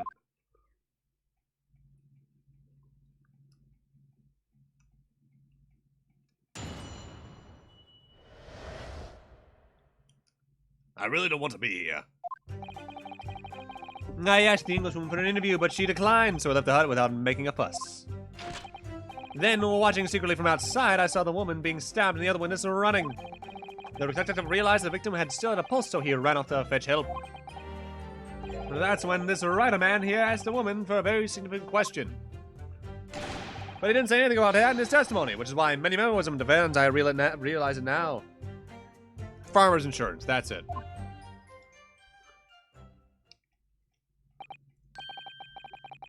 You mean to say the victim? The victim regained consciousness? And when she did, you decided to ask her a question.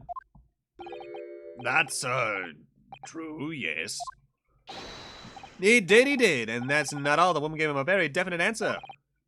An answer that incriminates the accused. This is preposterous. Why am I only hearing about this now? Why didn't you mention this before, you yokel heck? It wasn't even a conversation. Yes, I did pose the withering English rose a question, I don't deny it. But she could no longer speak. She was barely conscious, even.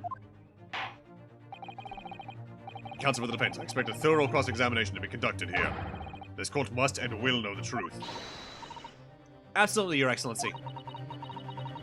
The reporter is claiming that Miss Brett implicated Ray somehow. What on earth could have happened in that hut?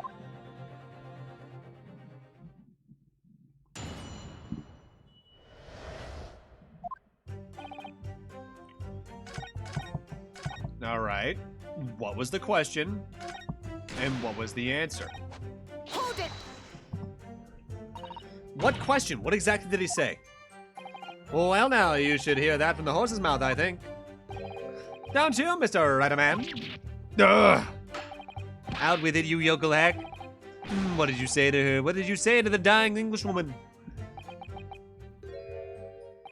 Well, in truth, I'd been catching crabs at the water's edge and building castles in the sand, you see.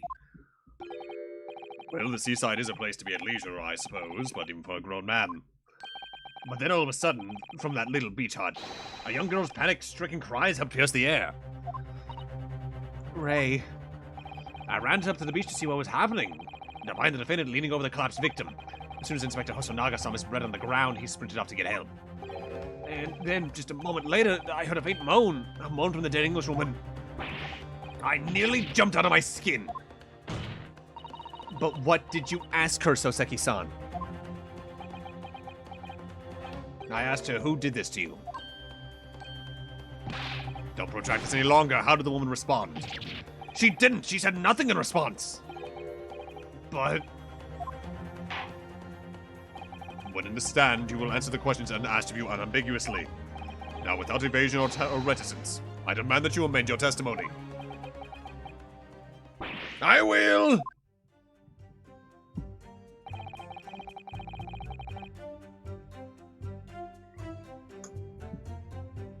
Alright.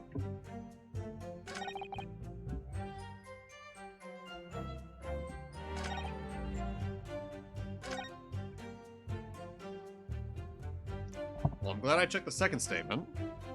Hold it! Miss Brett pointed a finger at the defendant. Soseki-san, is that true? It's not easy to stand there and say this, but when we first entered the beach hut, the Englishwoman was sprawled on the floor before us, with the student girl standing on the far side of her. Could she have been pointing at the wall behind her, though?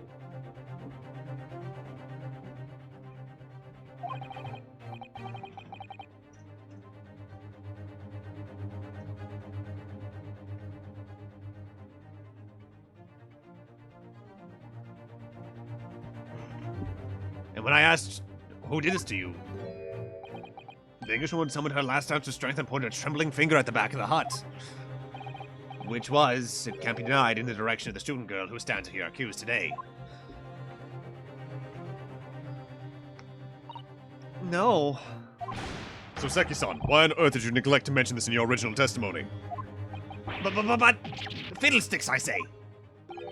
This is not a British court of law. You'll respond in Japanese. Yes, of course. The Englishwoman did point her finger towards the back of the hut. But, whoa! Hey, Kenny! Oh, man. I'll talk to you in a...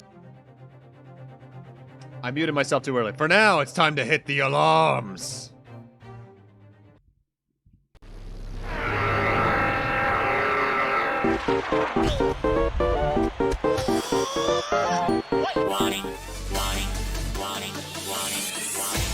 Oh, hey guys, what's going on down here?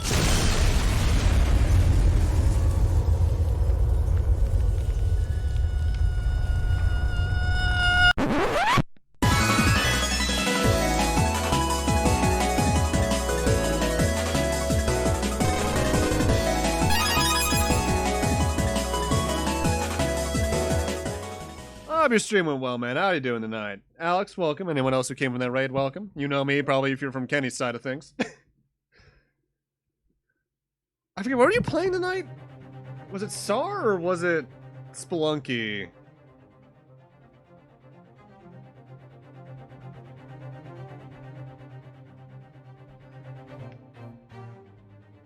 Spelunky, nice. How'd those go? How'd the runs go, my man? Welcome to Great Ace Attorney 2. We are very early in the game. We're probably last fourth or so, I'd say, in the first case, where basically nothing matters. Alright, have a great night, Alex. Talk to you later, man.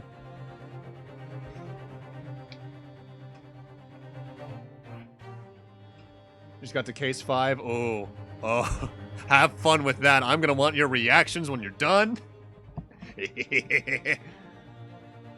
Have lots of fun. I'll be lurking. All right, thanks, man. Thanks for the raid. Hope you have a great night. Not gonna lie, the reason I kind of paused talking when that happened is I had a feeling Alex was there, and I didn't want to accidentally say anything.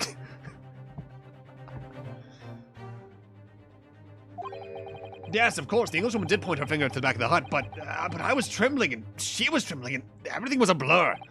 And thinking about it, I feel as though perhaps she was pointing in a slightly different direction. Actually, no, not slightly, in a very different direction to where the student girl was standing. To somewhere in the back of the hut, well, nobody was standing at all. You mean that your memory of events and the direction in which the victim was pointing are both unclear? Yes, that's it, unclear. I'm very, very unclear. Objection!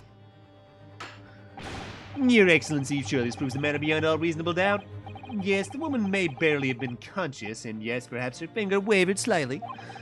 But there can be no doubt that this was an attempt by the victim to confirm the identity of her assailant.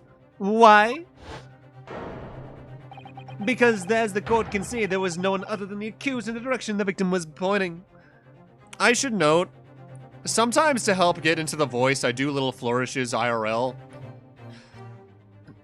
I do the dumb fucking head wiggles for ouchie and pain. Like the old, to bring back an asshole's videos, hello, I'm the nostalgia critic. I do that fucking head thing he does at the start of all the videos. If any of you guys used to watch him back when. Because, as the court can see, there was no one other than the accused in the direction the victim was pointing. It is now abundantly clear that no one besides the accused could possibly have committed this crime. I'm inclined to agree. And in the absence of any credible argument to the contrary, I believe we can now conclude this trial. No. No! The headlines are writing itself. Dashing lawyers hopes dashed 92 points across the whole page will do an extra edition. This is a serious blow, Susato. Unless we're able to identify the true culprit and substantiate our claim with evidence, the judge will give his ruling and the trial will be over. I think I've only seen one Nostalgia Critic review, maybe 2 total since the whole change the channel thing happened. And one of those was because I heard it was so goddamn bad I just had to see it, and that was The Wall. Holy fucking shit, that review was awful. But that's impossible, Father. We don't even know how the crime was committed yet. Impossible though the task may seem, we have no choice. We must think back over everything we've learned thus far. Somewhere in all those details, I'm confident we'll find the clue we need. Ray gave us her account of how events unfolded in the defendant's antechamber before the trial resumed. She told us what happened at the precise moment Miss Brett was killed. Stabbed in the back, fell down after a chair. How could Miss Brett have been stabbed in the back in a beach hut that was empty but for herself and Ray? Somewhere amid all the information we've gathered so far, there must be an answer to that question. Don't watch it, it's bad. It's real bad. I take it then the defense has nothing further to add. So the gallant yokel student's luck finally runs out. Beginning with say I'm surprised. In that case, I'm ready to deliver my final verdict on this matter. This is a crucial turning point now. If I can't establish what really happened, it's over. Where was the real culprit hiding? And how did he or she stab the victim? I'm pretty sure I figured this out real early on. Objection!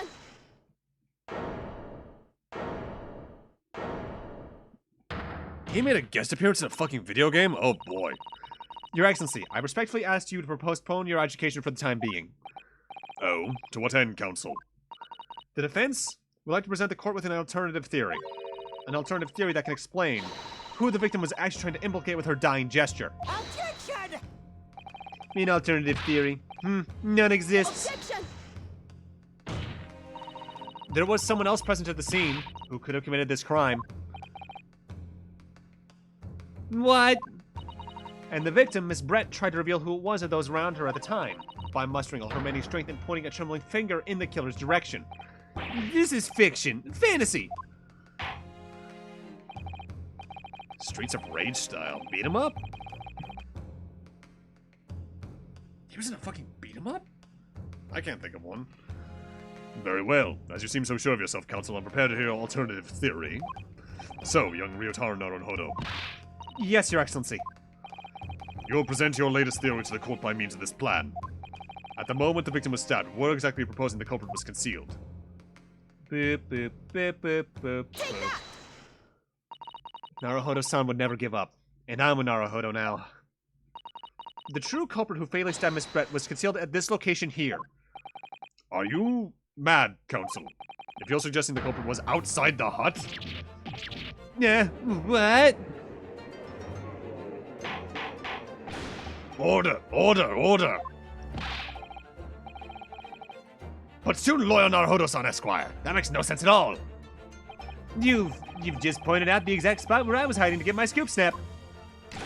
But I didn't see any suspicious individuals loitering about, I can swear to that. Yeah, obviously if the culprit had been outside the hut, there's no way that they could have stabbed the victim who was inside the hut. Actually, Prosecutor Ouchie, there is a way. Yeah. And in point of fact, the defense can provide evidence strongly suggesting that this is precisely the way Miss Brett was killed. You're bluffing. You're bluffing. You yokel. The defense's assertion is clearly too fantastical for the court to comprehend. You'll need to give us more guidance, counsel. What piece of evidence corroborates your theory that the victim was stabbed from the outside the hut? The crime scene photograph, it should be. Take that! The original photographic print of the crime scene? Yes, it's clearly visible in this photo. The trace of the fatal thrust that was delivered from outside the beach hut. Objection! Streets of Fury. Do I know that game?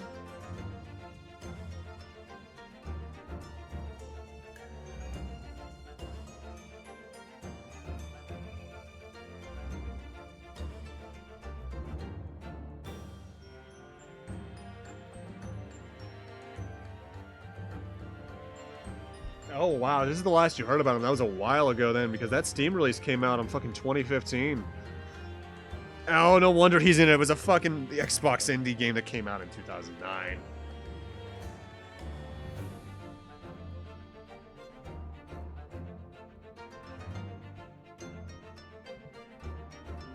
They added him in fucking 2018? Jesus Christ!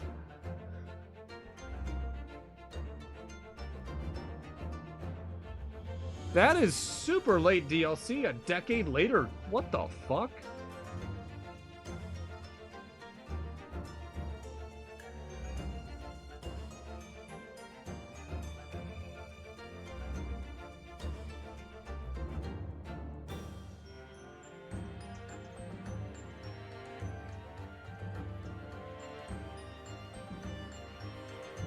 Had a random vid pop up and you recommended a few months back. Okay. That sounds like the kind of shit that would show up on YouTube recommended. Do you take us for fools? There's no hint of any such thing. I'm not sure that everyone present would agree. Someone, at least, appears to have noticed what it is that I'm referring to. Counsel, once again I must call on you to be explicit to the court. Where in this photograph is the trace of the stabbing that you claim took place outside the hut? Take that! Look closely just here. In the screen at the back of the hut, you can see the effects of a light being forced through the reeds. No, I can't see any such thing. It's true that the hut in question had 4 walls as you'd expect. However, by parting the reeds, a knife blade could easily penetrate them. This is extraordinary. Yes. The true culprit actually stabbed the victim from outside the beach hut. Ah, And of everyone present at the scene, there is only one person who could have done that. Only one person who was directly outside the hut when Miss Brett was killed.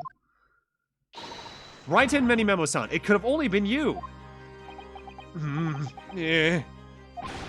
No! Objection!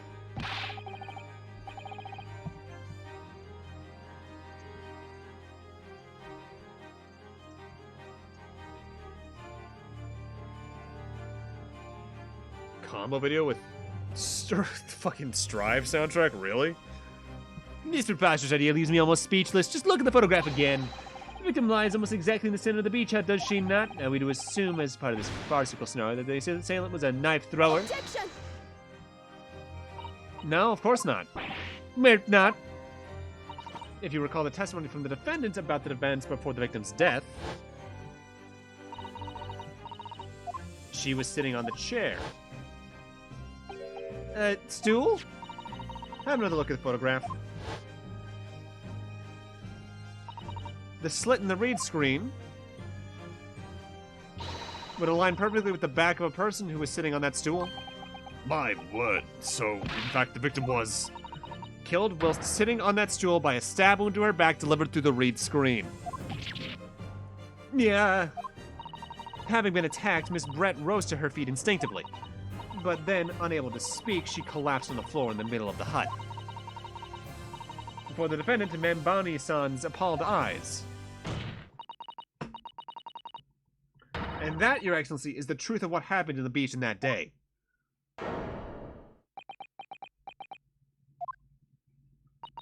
By your silence, Many Memo-san, I take it that you don't deny the charge? This is absurd. I mean, the Guilty Gear soundtrack is just kick-ass. I need to get Strive at some point because, A, Jacko's being added, and I fucking love her. Her character's fucking kick-ass.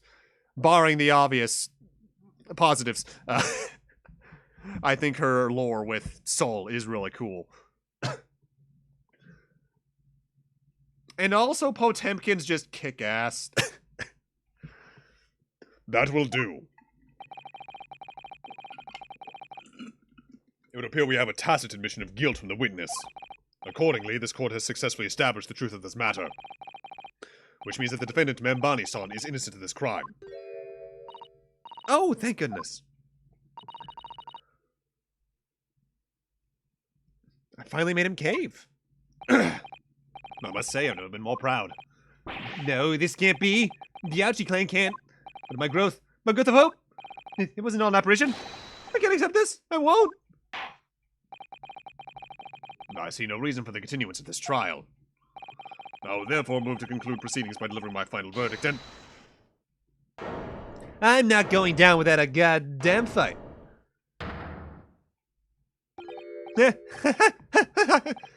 Well, this is all very convenient.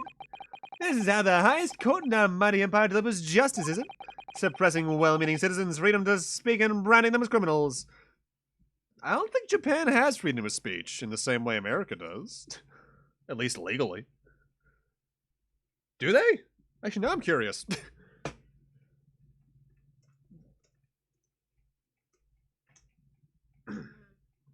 Article 21 of their constitution. Alright. When was that added is the more relevant question here, though.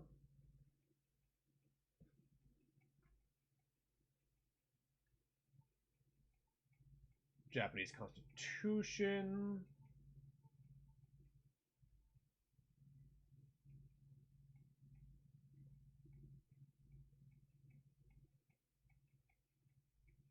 Oh, but there's attacks on it relatively regularly. Apparently, Shinzo Abe tried to do some stuff against that.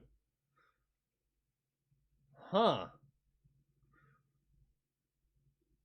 Alright, individual rights. The Constitution itself was put into place in 1947, so that would have been before this. Or that would have been after this in lore, because this takes place around 1900. Probably 1901 at this point, even. It was signed by the fucking Showa Emperor. Oh, you know what? That was probably fallout from World War II, then.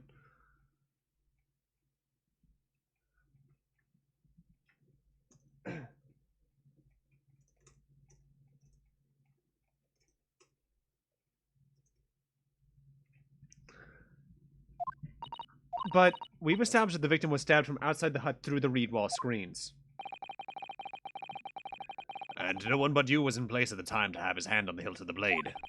It's a perfectly logical deduction. So, your argument hinges on the location of whoever stabbed the Englishwoman, does it? Well, it seems a little irrelevant now. Irrelevant? Where she was stabbed, how she was stabbed, it doesn't matter. I mean, whether she was stabbed at all makes no difference if you think about it. After all, this trial's already shown the whole thing hinges on something else. Yeah, the poison. Which was in your pen. What are you talking about? Embrace yourself, little man. I'm talking about the fact that everything changed. Because of the dirt you dug up. What? Enough obscurity. Explain yourself, witness. What's to explain? I'm talking about the poison, of course. The poison? Let's ask the professor for a comment on this situation, shall we? I understand that a deadly poison you were developing was stolen from your laboratory, correct? And it's been shown that this poison was administered to the victim, Miss Brett, is that right? That is correct. The unusual constriction of the victim's pupils are a sure sign that this particular poison was used. I see. So presumably that means that the victim already had the poison in her body before she was stabbed. Ah. Given that her pupils were clearly constricted, it seems highly likely, yes. If she had been dead already, the poison could not have been circulating in her blood.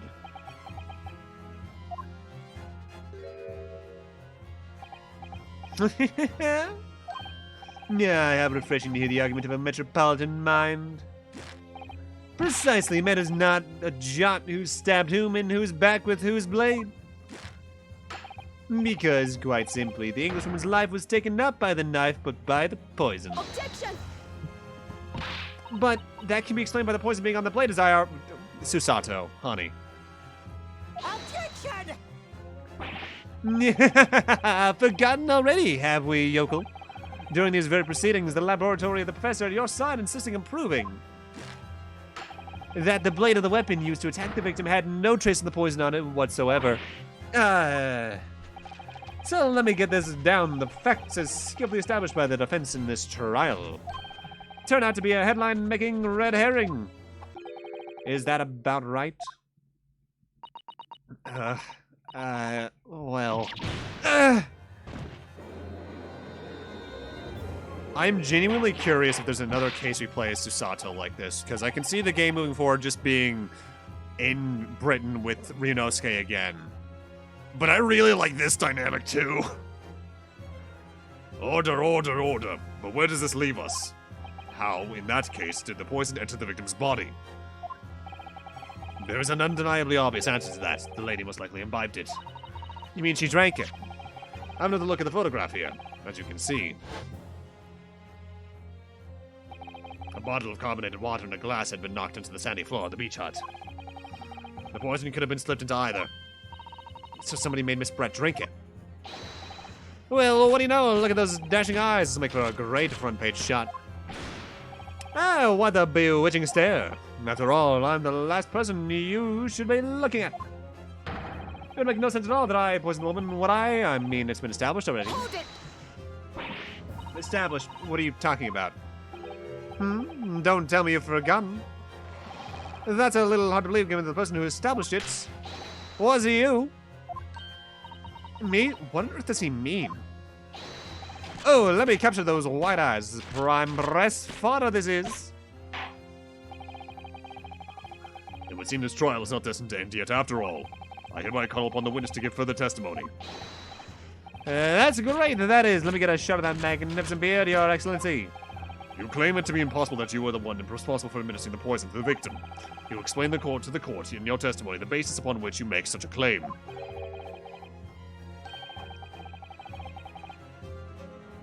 You know what? Because knowing I play as Susato again, in my eyes, is okay. Because that doesn't say anything about how it happens. It just, I do. You know?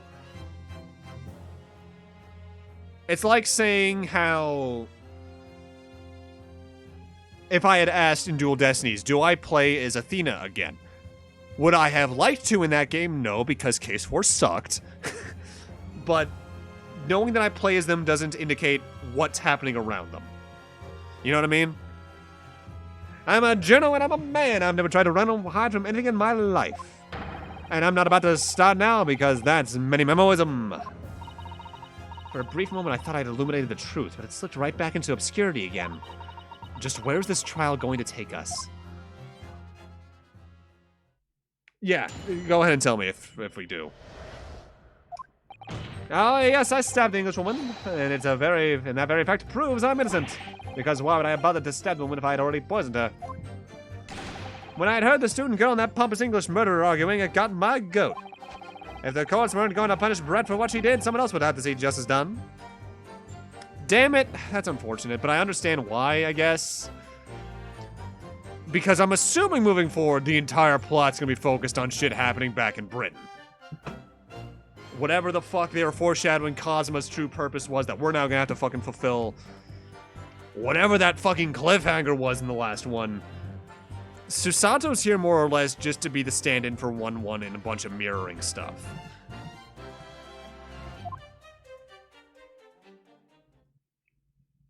So, you admit it then, that everything happened as I described? That you were the one who stabbed Miss Brett in the back through the reed screen? You can blame this miserable country of ours. A country that bows to the pressure of foreign powers and lets murderers walk free. What kind of future can a country like that have?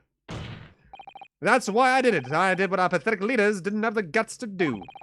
Slap bang in the middle of that charming lady's back. I plunged the blade of sweet justice right in there.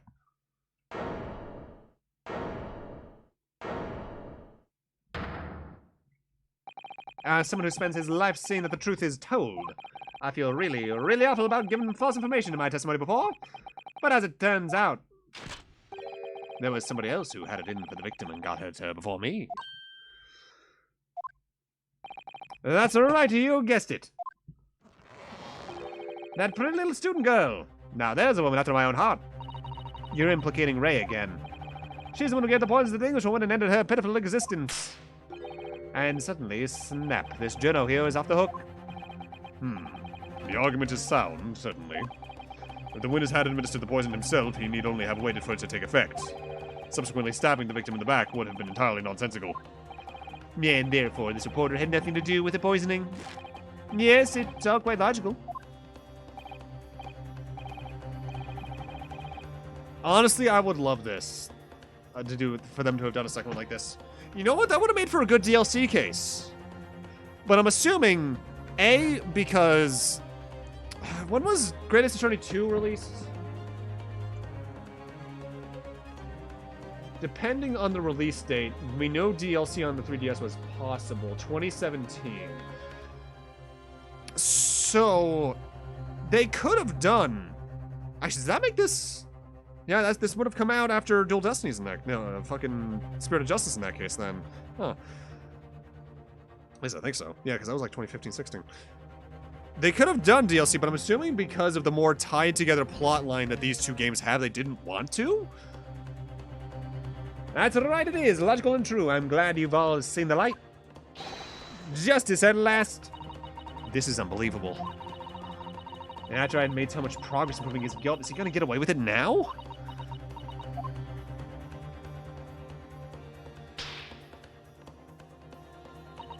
Think of Kazuma-sama and Naruhodo-san. They never stopped looking for a way forward until the judge's final gavel. Very well then, counsel. Proceed with what I assume to be your final cross-examination in this trial. Yes, Your Excellency.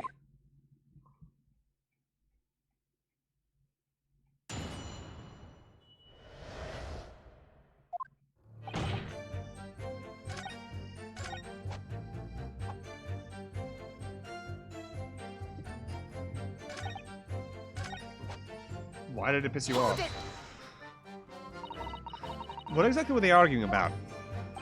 About what happened in our restaurant 9 months ago, that's what? The student girl was lying to the Englishwoman for killing her beloved mentor, Dr. Wilson. Yes, John H. Wilson. Professor of medical medicine, invited here from England by Professor Tomikitoba, no less. Alright, but the Englishwoman just jeered. Your case was to be heard by the British Consulate Court in Shanghai. However, there is little doubt that she would have simply been acquitted and sent back to her homeland a free woman. It was eating that student girl up inside. You could see it. I really felt for her. Hi, Ray. I can't stand here and listen to this tripe. Ray, young girl, you stand accused here. You can't just blurt out whenever you feel like it. No, you can't. Sorry, but I'm in the middle of some very important testimony here. Just keep it quiet and listen. But this awful man is making all this up. Susato, please, you have to make them listen. Return to the dock at once, Minbami-san. We're in the middle of a cross-examination. Your Excellency, please, I implore you. That journalist is clearly not a trustworthy witness. Exactly. He's a filthy, rotten, black-hearted, bigoted, dirty, grape-peeping Tom. Whoa, take it easy there. Please, I really think the court should hear what the defendant has to say. Your Excellency, I see no need whatsoever to entertain the accused's remarks. I'll grant the requested defense. But, Your Excellency... This is likely to be the final cross-examination of these proceedings. As such, I believe it would be ill-advised to stifle the defendant's obvious concerns. So, whilst recognizing the contravenes regular protocol, I hereby call upon the defendant to speak. Oh. Thank you so much, Your Excellency.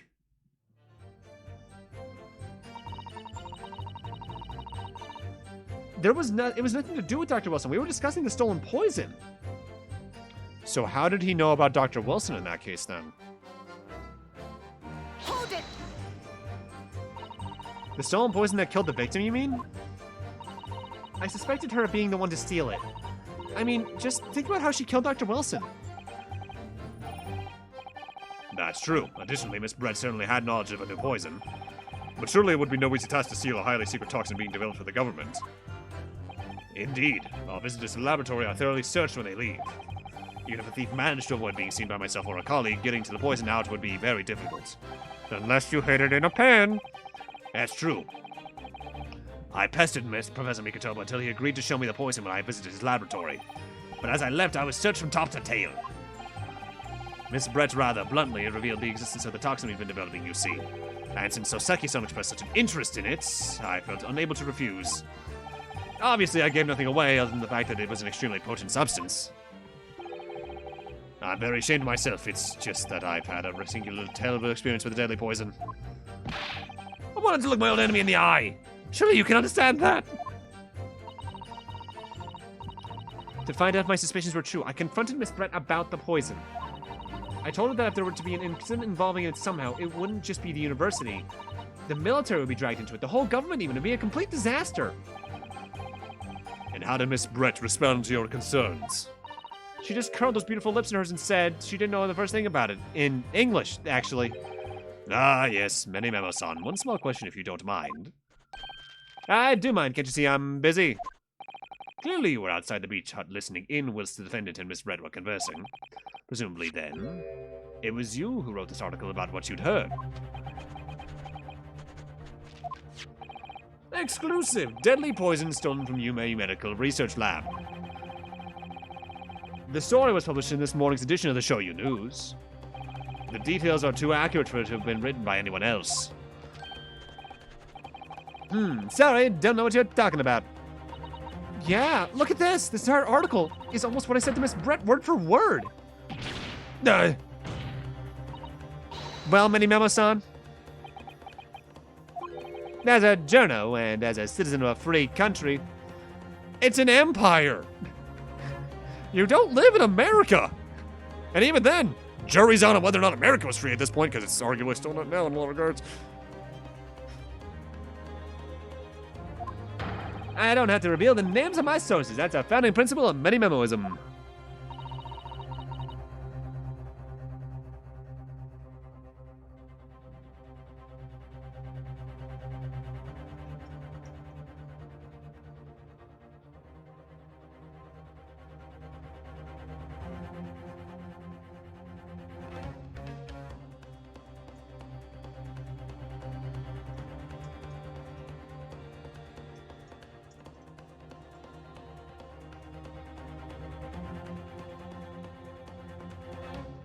Father's clearly right about this.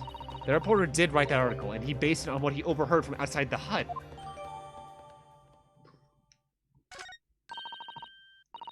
So that's what it was all about. You were trying to cover up the fact you were listening in.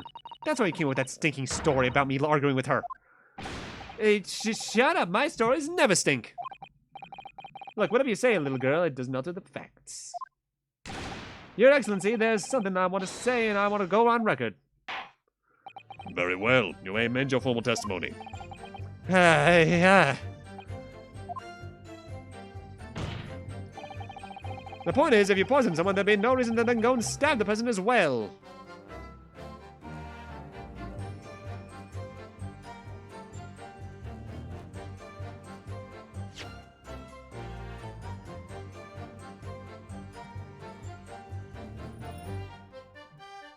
To disguise the poison, maybe. Objection!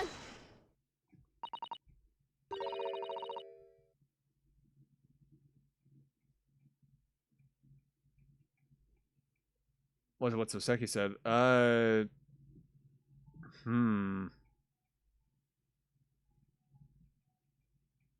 Well, I can think of one reason. I'm going with this to, like, as a disguise angle. What? Before I explain, I'd like you to confirm something for the court. Did you glean all this information from the newspaper article from what you overheard outside the hut? Of course he did. There can be no question of that. After all, when we were all in the laboratory together, we were all told there was a terrible toxin. And there was one more important fact to consider.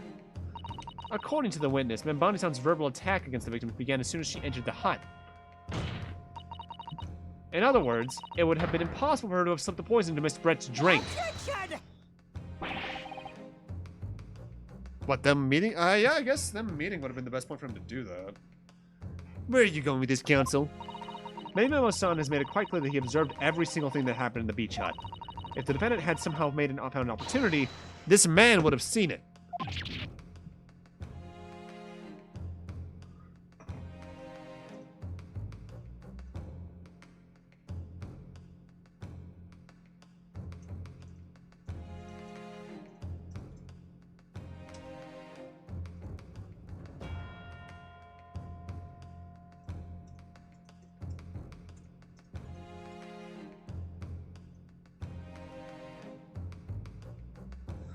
Yeah. Which means that Miss Brett couldn't have imbibed the poison while the defendant was present. In fact, it must have been administered to her before Membani-san entered the hut.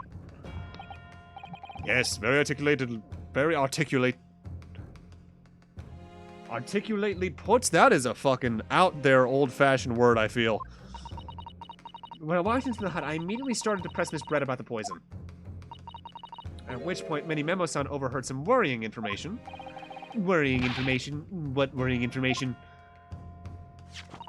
The information which he subsequently included in his newspaper article, namely, that the poison was being developed in strict secrecy and it couldn't be readily obtained. Absolutely. In fact, that's quite an understatement. The only possible place it could come from is my lab. And furthermore, anyone afflicted by the poison would exhibit telltale signs in death. The extreme constriction of the pupils. Yes, it's quite stark when you see it. There are other poisons that show similar symptoms, but not among new substances that are undetectable. In other words, it would be clear that the victim's life had been ended by the use of this particular poison, which would reduce the number of suspects to only a handful of people. Ah! Everyone in my laboratory is aware of the unique properties of the toxin we've been developing. None of them would be foolish enough to attempt to use it in some nefarious deed. Membani-san is no exception. Therefore, we can conclude that whoever administered this unique poison to the victim was a layperson, unaware of its telltale properties. Yeah. In other words, someone like you, write in Many Memo. Yeah. Ooh. It was you who stole the poison from the laboratory that day, and it was you who administered it to the unwitting victim. But you quickly realized that it was a terrible mistake, because the poison caused so much unusual symptoms and was so traceable. As you listened in from the far side of the beach hut's thin walls, you learned of these facts. But you'd already given the victim the poison at that point. It was already too late. So you hatched a plan to disguise your mistake. A plan that involved stabbing the victim in the back through a reed screen. Objection! But what good could that possibly do? Isn't it obvious, Counsel? The plan was to kill Miss Brett before the poison could take effect. Yeah. Once in the blood, the poison causes the onset of pupil constriction. But he had hoped to precipitate the victim's death before that happened, hadn't he? Exactly. Because without any revealing signs of the new secret poison's use, no one would have suspected. This is extraordinary. Yes, the effects of the poison meant it would be too easily identified, so the killer had to mask its use, which he attempted to do by plunging a knife into the middle of the victim's back. Yeah.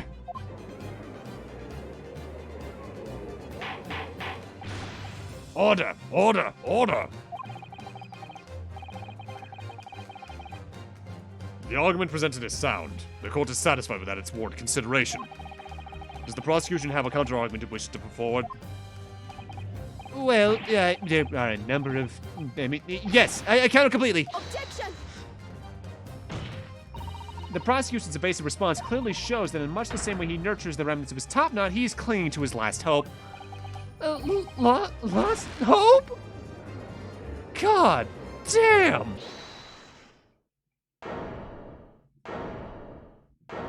Susanto going for the jugular.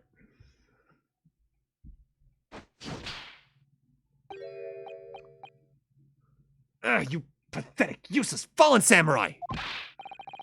Fallen? Who you calling fallen? My burgeoning growth is on the rise! I don't need a counter-argument. What? What are you talking about? It should be blatantly obvious. I stole the poison, you say. Gave it to the victim, you say. Stabbed her, you say. Lots of fine theories. But I don't need a counter-argument because you don't have an argument yourself. Where's your evidence? Yeah, you make it all sound so plausible. Don't you? But without evidence, it means nothing. Whereas I base my news on the facts. Facts? What do you mean? Explain yourself. I mean, what the professor said earlier in this trial, it's all here in my many memos, every word, every slip of the tongue, all noted. That's what the Show You News is famous for. It's the power of the printed word.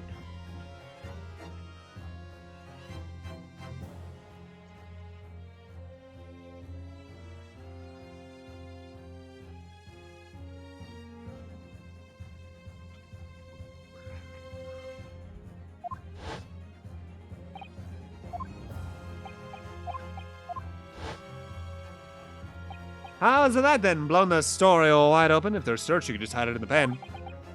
See, I write in many memo, a mere reporter from the Show You News. Couldn't possibly have stolen that poison from the professor's laboratory. There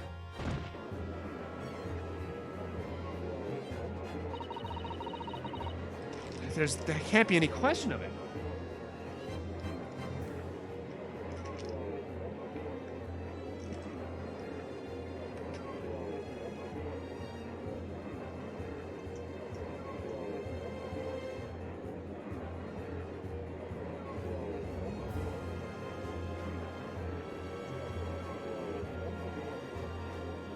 He's just replacing his suspenders every like 5 minutes. He must have stolen the poison that day. He stole it and he used it to kill. And if that's the case, as you've identified, the poison itself is the definitive evidence we need.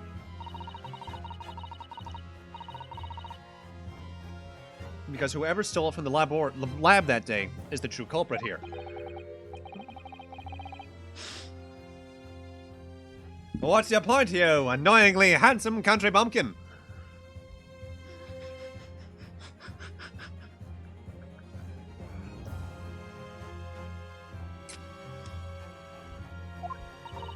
My point is this. There is one way that you, Many Memo-san, could have stolen the poison that day. I've had enough verbal conjecture for now, thank you. What the court must be shown is evidence. What proof do you have that this witness stole the poison on the day in question? Take that! The proof, Your Excellency, is this fountain pen. A fountain pen? How can that possibly be relevant? These magical pens somehow seem to have enough ink to write many thousands of kanji characters. I believe they arrived in our country for the first time some 15 years ago now. Bah, I swear by a weasel hair calligraphy brush and nothing else. These newfangled pens are merely a fad. Well, as a forward-thinking man of words, obviously I love my fountain pen. Suck up a soup corn of sumptuous ink and one's work is awash with words in the blink of an eye. That's right. Fountain pens have a small reservoir in the barrel, into which ink is sucked up through the nib of the pen in order to write with later.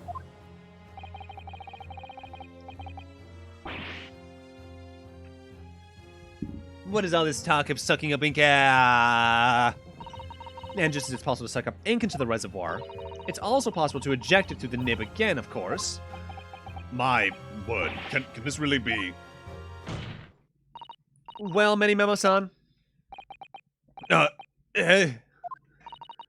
you saw the deadly poison before your eyes in the lab that day, you used your fountain pen, your very lifeblood, to steal some of it, didn't you?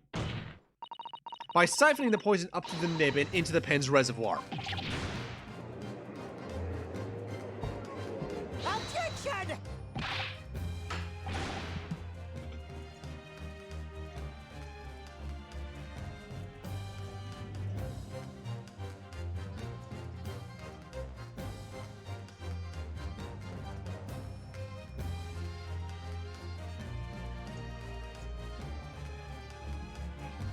More absurdity. That never happened.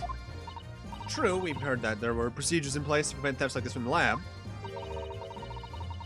But would anyone have thought to look inside a fountain pen of all places? No, I'm a little ashamed to say that for the fear of offending our guests, such a detailed search would not have been conducted. Well, this is quite startling, I must say.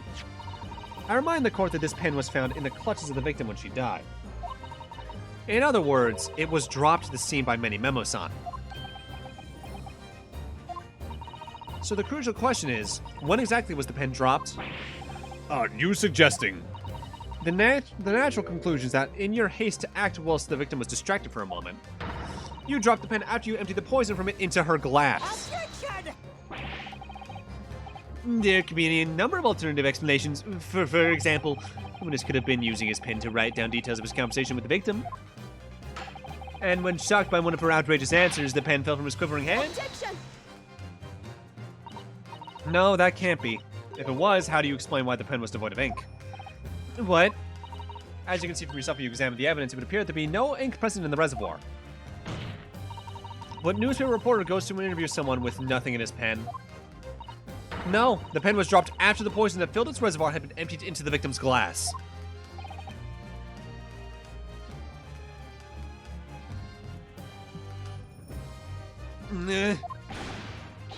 Witness, what do you have to say in your defense?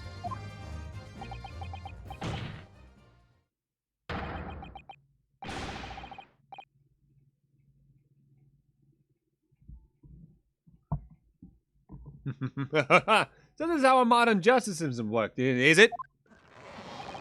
So what if the ink of my pen runs dry? What if my pencil snaps? I'm a Wolverine, motherfucker! I can always claw my way back into the game. I have plenty in reserve.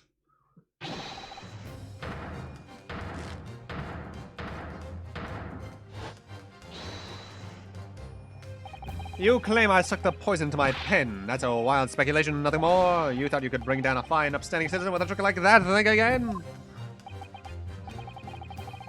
So it's going to take one final decisive blow to finish this matter.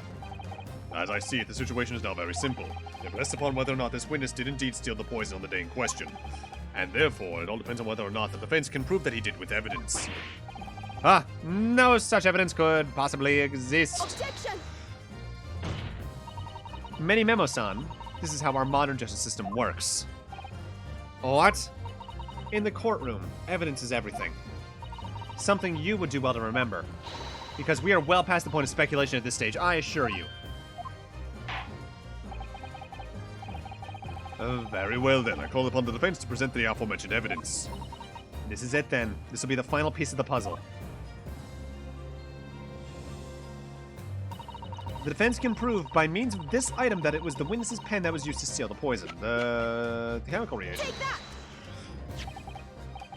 Counsel, what is that bottle? This bottle contains the unique chemical reagent that can identify the poison in question. Yeah. Yes, that poison is an entirely new synthesis of alkaloids developed by my colleagues and I. It would be impossible to detect traces of it by any other method. Or, from another perspective, simply with this chemical reagent, anybody at all could check for traces of the poison. Reagent? What? One drop of the contents of this bottle on the tip of your fountain pen, Mini Memo-san, is all it will take to solve this case beyond all reasonable doubt. No. You can't. No, I won't. Your crimes are bad enough, but at least no one to admit defeat. Your Excellency, the defense requests permission to carry out the test in the fountain pen at once.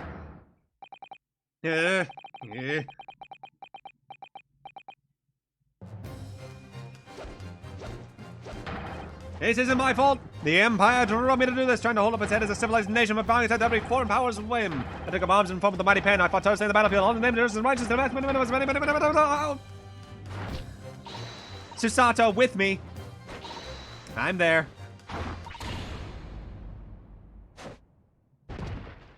Fuck yeah. Did I do it right? Was that a Susato takedown, wasn't it? Not quite. That was a Ryutaro takedown.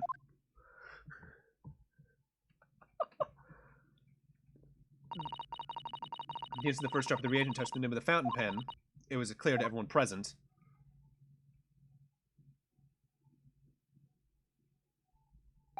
When I saw it there in the lab, the poison, the devil got the hold of me, and I decided to do it on a whim. I excused myself and emptied all the ink down into the sink, into the bathroom, washing the reservoir out carefully. And then you waited for an opportunity to suck up some of the poison, didn't you? Into your fountain pen. Yes, that's right. Answer me one thing, Mini Memo-san. Why did you steal it? For what purpose? Isn't it obvious? To find out what it was made of and expose it in an article. I mean, it was a secret project after all, too juicy for a journal like me to pass up. Then why did the Englishwoman end up dead? I went to that hut intending to quiz her on the situation, that's all, as a reporter. My own killer, enjoying full freedom, invading justice by leaving the country. I told her what I thought about it. And she just laughed in my face!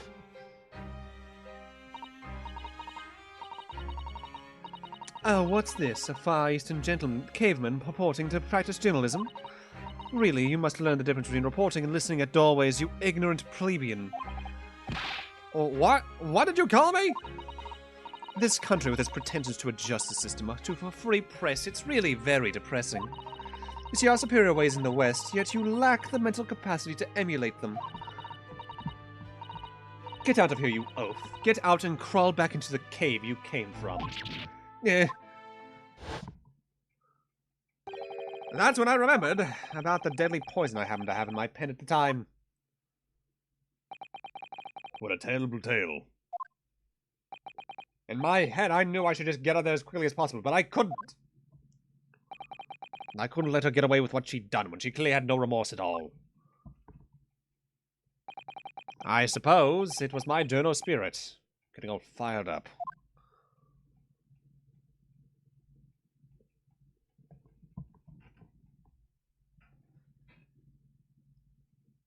I had to defeat racism. I'm sorry. Fucking good. You know, is it fucked up to say I'm glad she's dead? Because she was a complete racist who murdered someone for what at the moment seems to be very little reason. And was gonna get away with it scot-free. I don't condone the killing of every murderer, of course.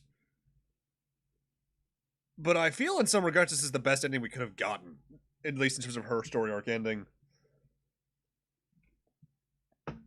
I'd like to ask you something. Yes? You often talk about justice. But surely as a journalist, you could have used other means to deliver the justice you sought. Like, talking about it. Many memoism is anti-racism. Damn right.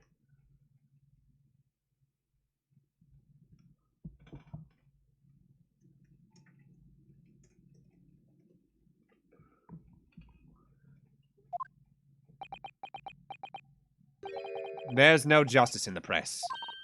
Sorry? After that trial 9 months ago, I kept digging and digging to find out what happened in that courtroom. And finally, I discovered the truth. It was a cover-up, that's what it was!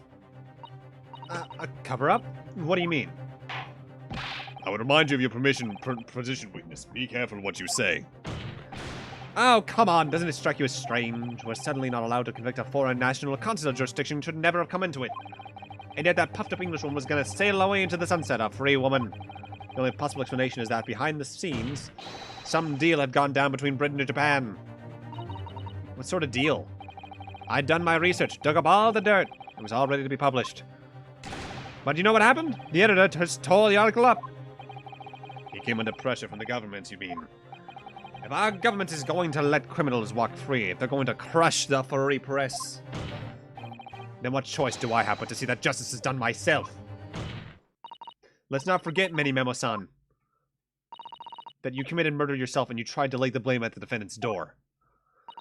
I'm sorry, but you're no better than Giselle Brett. What? The truth is, you have no right to talk about justice at all. I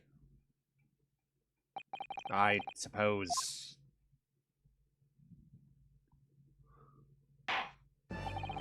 It would appear that we have reached a conclusion in this trial at last. Counsel for the defense, Ryutaro Norohodo. Oh, yes. Sorry, Your Excellency. Just using a manly way here. It's almost unbelievable that this is your first experience at the Supreme Court. It was an excellent performance. In truth, it reminded me much of your cousin's exploits. Oh, Ryunosuke, you mean? The way he handled the trial 9 months ago and the way you handled this one, it gives me hope that we are genuinely entering a new era of justice in this land. Well, you will be for at least a century. Then you enter a dark age or 3. That's very flattering, Your Excellency. Hearing the defense you put forward today made me feel most keenly that the future of our justice system will be forged by you and your contemporaries. Thank you. So, Prosecutor Ouchi, do you have any final thoughts? Prosecutor Ouchi? I, Taketsuchi, the Ouchi clan, have been bested by a callow youth not once now, but twice. If there was any shred of my former self left, it has withered and died here today. Gosh, your journey to cultural enlightenment sure took a while, didn't it? Silence! Rather than living in shame, I will end it all now with this blade. For that is the true path to Ouchiism! Ouchiism. One hopes that the only way in which he'll be modeling himself after the witness.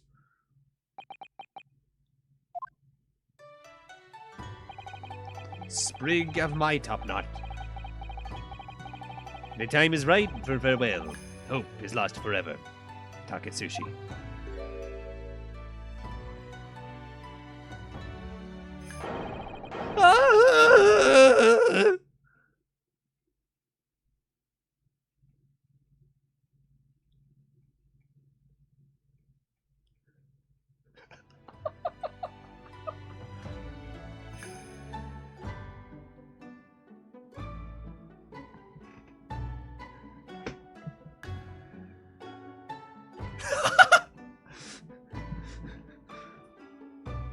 Oh, right, Hosanaga's here.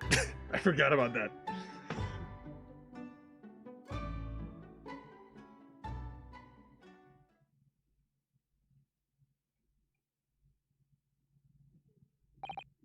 Now, in regard to the defendant, Rei Membami-san, Yes, Your Excellency.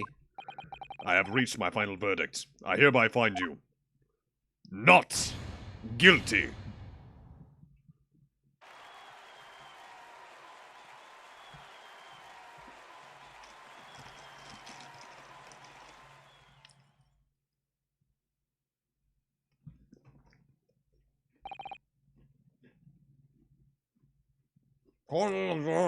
I have to taste it.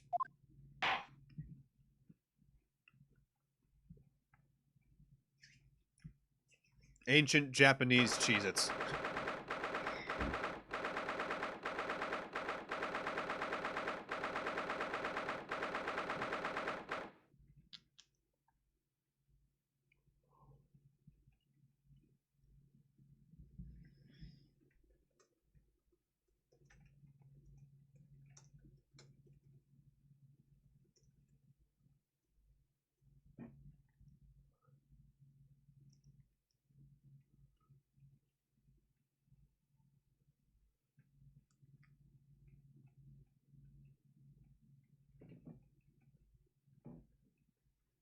Yeah, that's a lot shorter. It's over. Would you say the game's length is still roughly the same, though, in general? Like, one thing I do for every game I'm about to play is, and this is both for my casual time and stream stuff, I always take a look at how long to beat as well as GameFAQs boards, because they usually have, like, a good ratings on length on those, and I trust the GameFAQs ones more usually than how long to beat. I think GameFAQs boards said this game was roughly 36 hours long.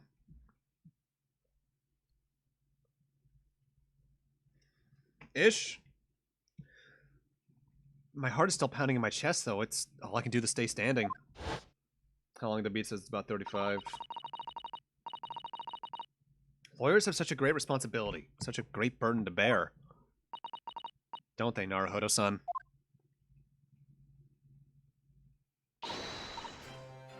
Susato! Susato! Thank you. Thank you so much. You were so dashing in there. Ray and Father.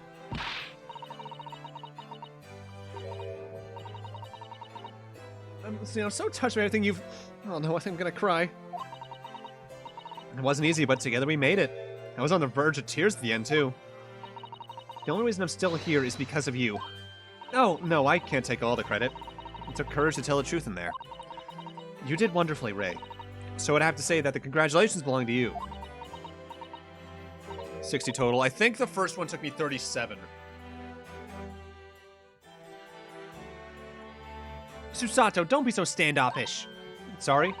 We're friends, equals, and the trial's over, so no more of this formal super humility nonsense.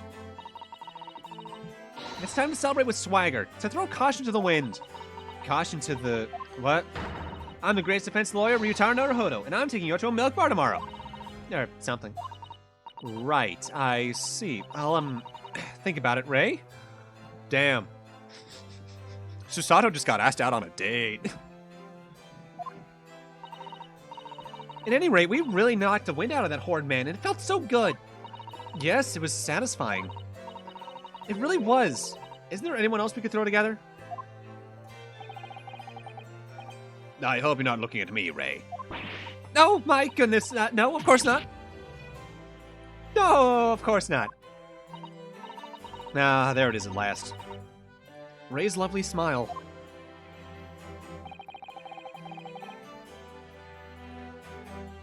Yeah, that's true. That's why I think Great Ace Attorney 1 took 37, so I'd estimate this is probably about the same. You fought for your friend to the very last. As your father, I'm extremely proud of you, Defense Attorney Ryutaro Naruhodo. Are we ever going to touch back on the fact that you were sick and that's why I came back here? Thank you, but I couldn't have done it without your help. Anyway, it's time to bid farewell to Ryutaro, I think. I'll miss him in a way, but it's back to Susato Mikitoba now. So, I'll never see him again then. What a terrible shame. What? What is happening? Saseki-san and Inspector Hosonaga. I do hope you've been keeping well. Is that really you? Yes, I had to change my appearance for, well, obvious reasons, I hope, but it's me. Susato Tomikitoba. I don't...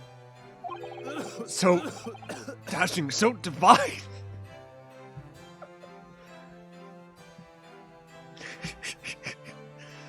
Susato would make a great character in an 80s anime is clearly what we're learning here. No! Proudly dashing, yes, and devilishly divine. Just look at you. I had no idea, Miss Susato-san Esquires, that you were locums to Naruhodo-san Esquire's cousin. Astonishingly astounding ace attorney. They said the thing. Poor Saseki-san. So confused. I still remember the first time I ever met him. He was in a prison cell in London. What an extraordinary conundrum that it was that no one went to Japan. What an extraordinary... What the fuck, brain? What an extraordinary conundrum it was that the unwitting student from Japan found himself embroiled in. But after Naruhodo-san's skillful defense of the Old Bailey, Saseki-san was free to return to Japan. And now he seems to have earned himself a great fame as an author. If I recall, from what I remember reading about him after remembering he was a real person, the rest of his life doesn't go too well either after the initial stuff. Oh boy. I'm stunned. That's truly impressive disguise. Even I had no idea. I'm the chief inspector of the police bureau who came up with Mr. Turtle, no less. I'm not sure you should be admitting to that, Inspector. Amazing. You're a woman of many faces, I see. Just two, really, and this was a once-in-a-lifetime event. I hope. Oh, I'm not on patch on you, though, Inspector. Well, I'm a professional, of course. I do worry about Inspector Hosonaga sometimes, I really do. 9 months ago, when he appeared here at the Supreme Court to testify, he was undercover disguised as the head waiter of a restaurant. And then on the steamship to Great Britain, of course, disguised as a sailor to keep us safe on the journey. Though that didn't help you, did it, Kazuma-sama? From my perspective, I have to admit I have mixed feelings about all this. I mean, now the truth has been lost forever. What do you mean? I'm talking about the murder that the Englishwoman committed at the end of last year. Ah, yes, it was an English doctor she killed, as I understand it. Dr. John H. Wilson, yes, the man I invited to Japan personally. Always cry for certified best friend.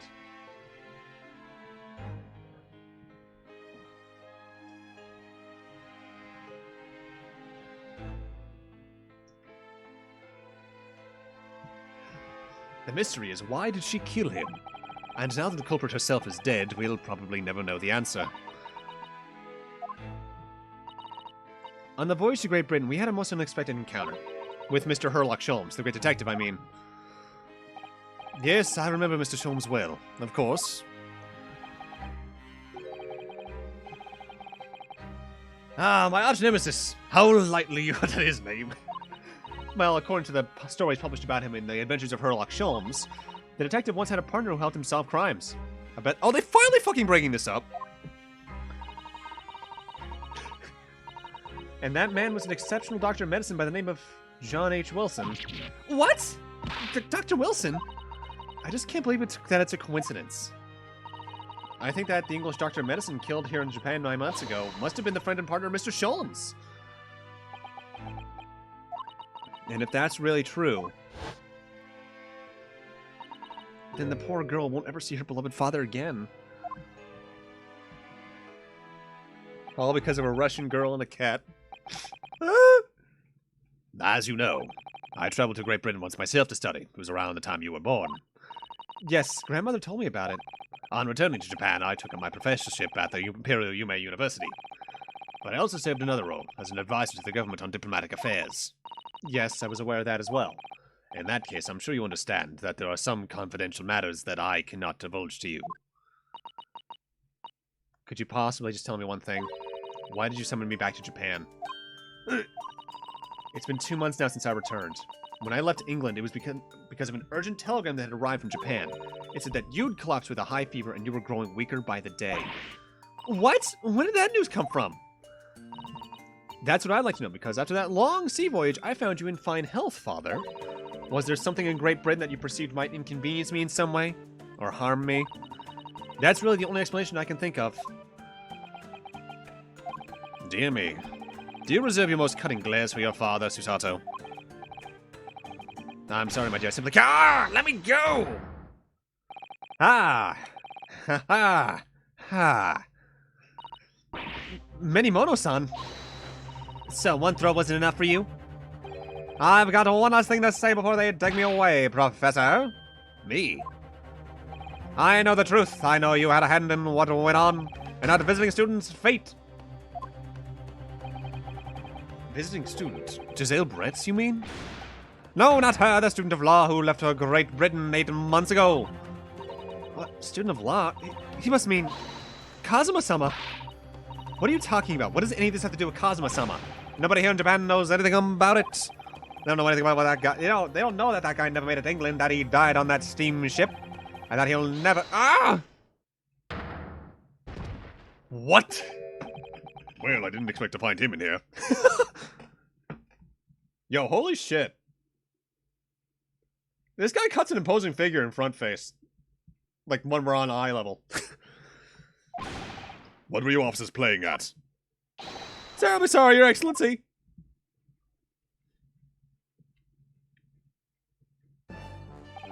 I was coming to tell you that the rickshaw has arrived, Eugen, and it's a good job I came by. Yes, thank you for dealing with him. I'll be there shortly. Oh, Your Excellency. The trial's over. I'm not Your Excellency anymore. I'm merely your father's friend, Seishiro Jigoku. Wait a minute. Wasn't that one of the names in the telegram in Morse code? Huh? That sounds no familiar.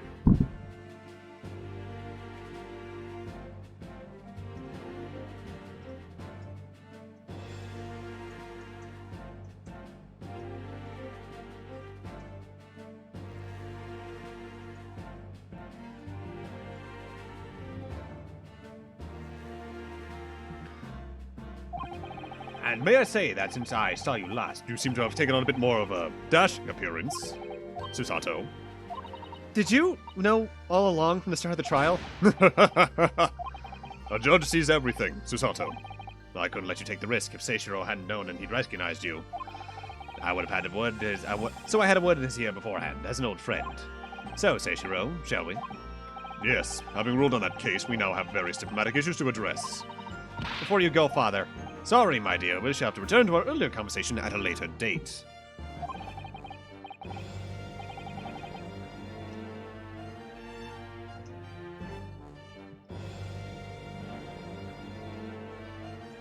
K. Asogi, A. Shin, J. Wilson, T. Gregson. I have a theory about A. Shin.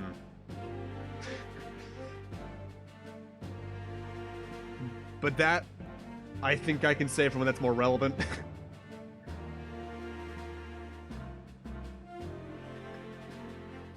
Why the fuck was Gregson in there, though? But well done again, both of you. You did admirably. A Shin 2 ends, okay. Oh, thank you very much. What did you think of my Seishiro sling, eh? It's been a while since I sent a man flying like that. When you first see it's one end. Huh.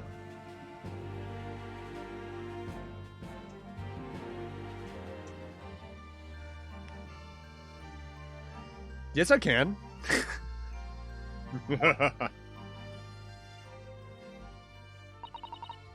Whatever could Father be hiding from me? About Giselle, Brett, about Dr. Wilson. And now it seems, according to the reporter, about Kazuma-sama. I'm gonna have to bring this up with Father sometime. Whether or not nobody else is around. Judicial Assistant Mikitoba Escores, could I have a word? No, yes, of course, Saseki-san. What is it? I think perhaps it could be fate that we're meeting up again like this now. You see, there's something I need to tell you. Oh? I believe that it may be related to the reason why your father summoned you back from England. This I have to hear. Please, Soseki-san, tell me at once. I will. As you know, and my time in England was, terrible. Cursed, I have no doubt. Such awful things I was embroiled in. Thank goodness locum student Naruhodo-san Esquire stepped in. After I secured my freedom, I couldn't wait to get on a ship back here to my homeland. Having arrived in Japan, I submitted a report about my experiences to the Ministry of Foreign Affairs. The next thing I knew, I had a visitor. It was your father, Professor Mikitoba. He wanted to ask me all sorts of things about my report. So he wouldn't have known that Kazuma died. Huh. My father? He seemed to be especially taken with particular parts of the report. Anyway, he left eventually, having thoroughly quizzed me. But it was the very next day he sent a telegram to you and asking you to return to Japan. What was it then? The particular part my father was interested in? I don't really know exactly. But do you remember them? Those two terrible cases I was caught up in? Of course, I can never forget. Your father seemed to concern himself mainly with the second case. The second one? You mean the one Mr. Sholmes forbade us to talk anything about in the public? Which is why the only case involving you of any public affair is involving you that any member of the public is aware of is the first.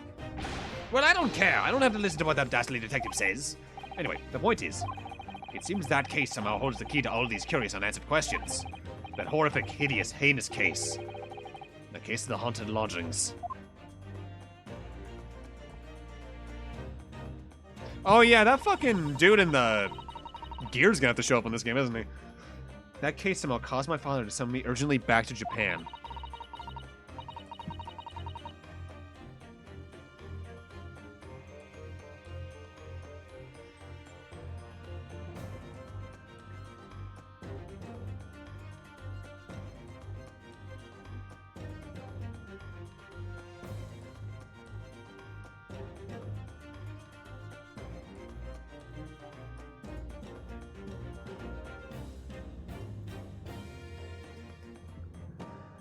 But I thought that whole business was over, but it seems I was wrong. Perhaps that was only the start. Perhaps the story is not yet told.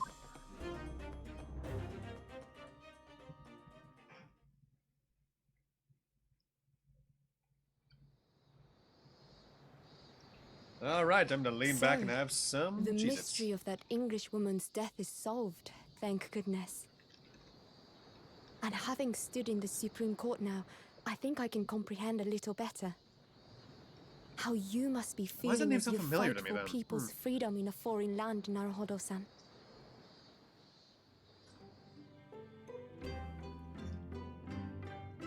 But actually, I'm writing to you today because of another matter.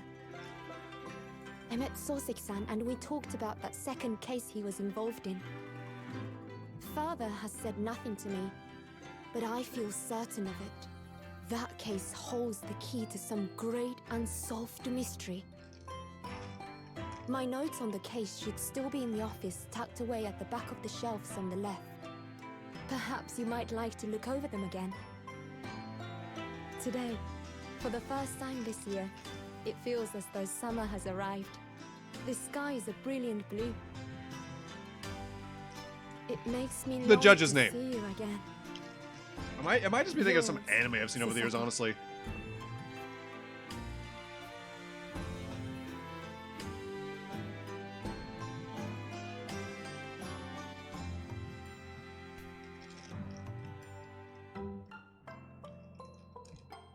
That was a good first case. Not as good as case 1 in the first game, though.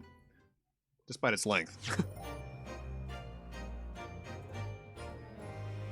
Ooh. I like that save jingle.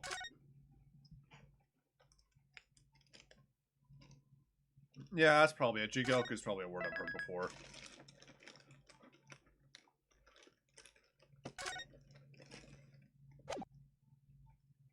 Oh!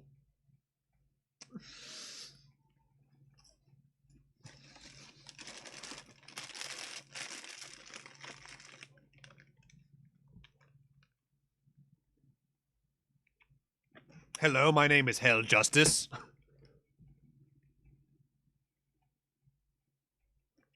Where the fuck did the clip for my Cheez-Its go? Hello? Oh, there it is. It's magnetized, right. Let's put it on the bottom of the other desk.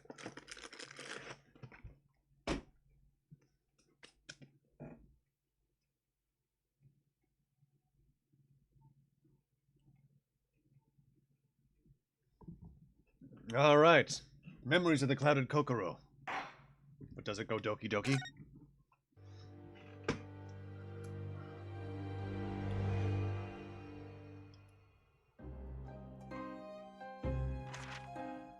It was a ghastly tale of a winter's night.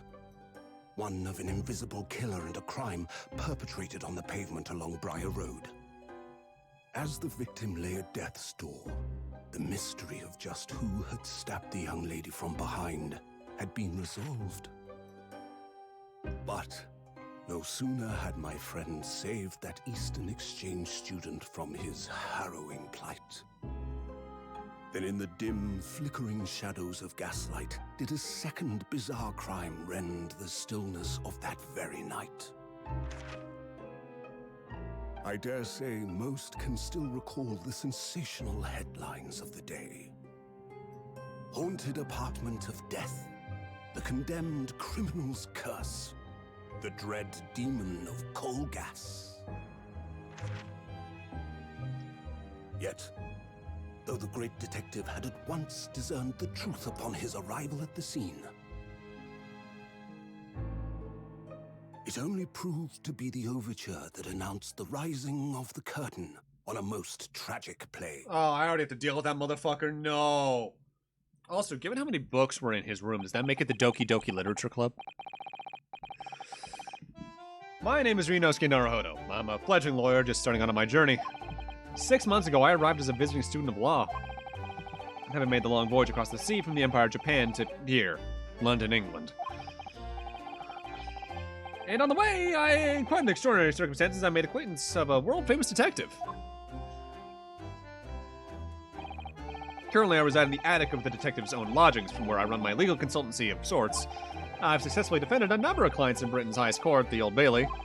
But since a particular grueling and unforgettable legal battle 4 months ago now, I hadn't returned to the courtroom. In truth, I lost my right to return. But that epic trial was just one small part of an epic tale, a tale which was now about to awaken from slumber. Oh, so me defending Magnus actually had fucking consequences, alright. I'll hold you from the day I died, motherfucker. I might be a dead Irishman, but I'll fuck you up, son. That's the thing about us. We're inescapable. Thanks to a letter that arrived from this morning from my homeland. I'm fucking hungry. What a delicious smell wafting up the stairs. It must be nearly time for breakfast. I better go down to Mr. Sholmes' suite and say good morning to the great detective and his flatmate.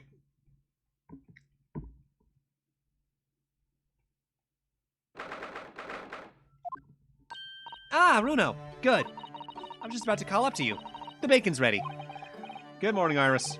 It smells delicious as usual. Before we eat, though, I have some news. I have a surprise this morning. Shh, not another word, Miss Naruhodo.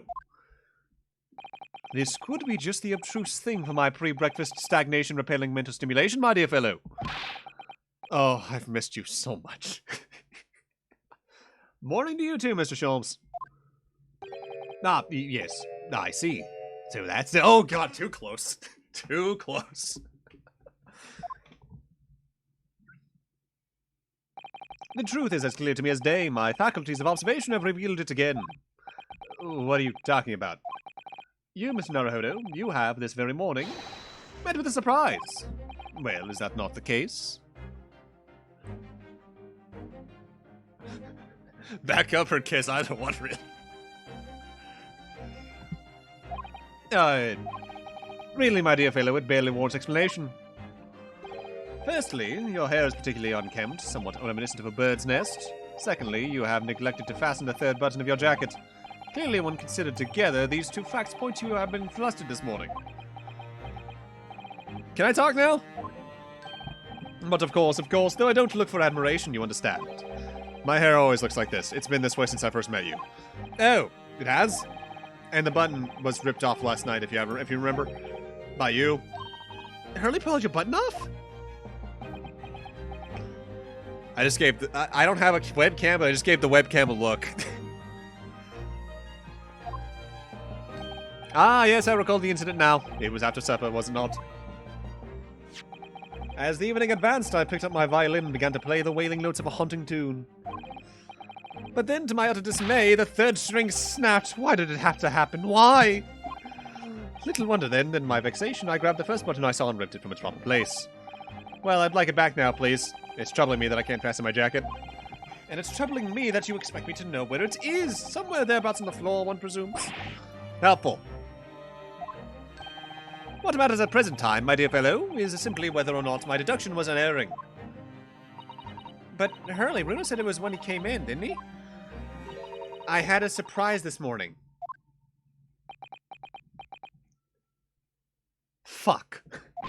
Well, that really is a surprise. Yes, this man is the pride of the British Empire. The famous consulting detective, Mr. Sherlock Holmes. There can't be a single person in the world who doesn't know his name. Alright then, enough of this silly conversation. Come on and eat this bacon before it goes cold. And I have a new herbal tea for you to try too. My latest special blend.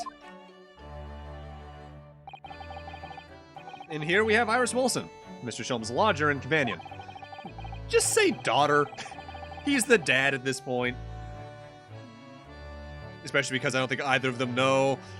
A truly exceptional young girl who's the author of a highly successful serialization here in London. Yes, The Adventures of Sherlock Holmes, as published in Ranced magazine. So, Mr. Naruhodo, won't you put us out of our misery? What surprised you this fine morning? Well, I received a letter from Japan. Oh, from Susie, you mean? Was it? Really? That's right, and she had some rather startling news, in fact. Ah, intriguing indeed. You must tell us all about it over breakfast. Oh, yes, what fun.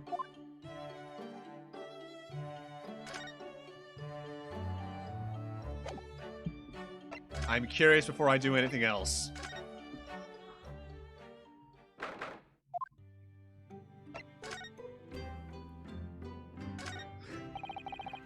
The office spade. Now that Susato-san's gone, the shovelers aren't represented to correct me.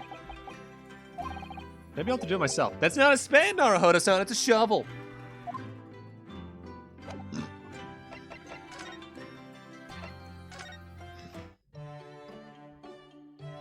I saw the shovel when I got the letter, and I just knew I had to do that.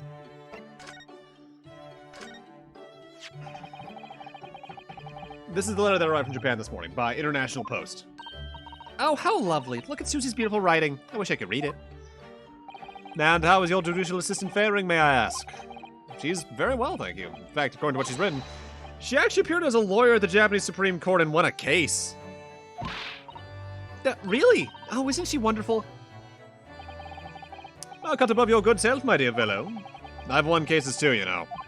Apparently, Mr. Natsume appeared in trial as a witness. Natsume. No, I don't recall that name. Of course you do. We helped the man twice. You know, in those 2 cases that took place on Briar Road 6 months ago. Ah, the mustached, twitchy man with the somewhat feline eyes and the mustache. He didn't have 2 mustaches, Hurley. Yes, who could forget those 2 cases? They made a very deep impression on me. Although I must confess the details are a little hazy now. A very deep impression they made on you, clearly.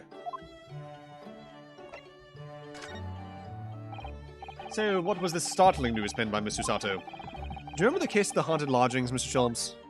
Ah, yes, it's very interesting, you know. I don't feel entirely uncertain that a case of that nature did not occur. He's totally forgotten then. Anyway, in her letter, Mr. Sato asked her to read over her case notes again and investigate further. Though it took place half a year ago, for what purpose? Because something that Mr. Natsume said to her, apparently. He suggested the real reason she was called back to Japan so suddenly might have something to do with that case at the haunted lodgings. Oh? On Mr. Natsume's return to Japan, Miss Susato's father questioned him about the case, so she says. And something Mr. Natsume said appeared to trouble Professor Tomikitoba, prompting him to send that telegram.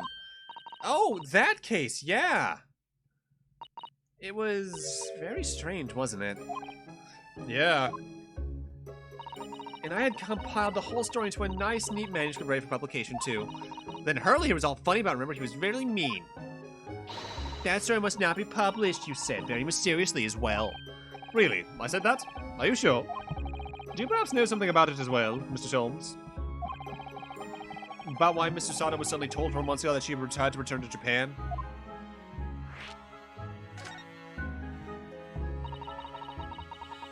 It's been 4 months now since we waved Susie off at the Dover. It was such a shock, wasn't it, the way she suddenly announced she had to go back to Japan? Indeed it was, due to a telegram she received from her homeland, I believe. That's right, telling her to return urgently. Yes, because her father had passed away. No, it's just that he was suffering from a high fever, the cause of which was unknown. He's not dead! But according to this letter, that news about her father's fever was just a ruse. A ruse? So Susie's daddy lied to her so she'd make the voyage back home? Why would he do that? I have to admit, I have absolutely no idea.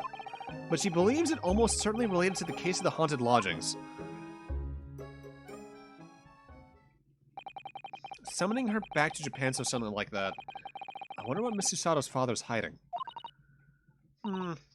Hurley, do you know what it's all about? Yeah. Well, who can say? What? But you said... Please, I have engagements, my dear fellow. My calendar is surprisingly full today. And a stringent analysis of the matter would be excessive, I feel, even if I were quite at leisure. So, man the fault of my absence, won't you, Iris? I will, Hurley, don't worry. See you later.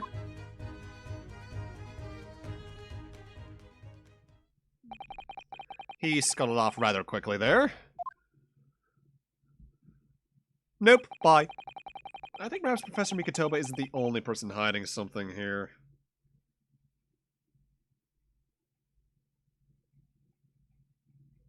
But why?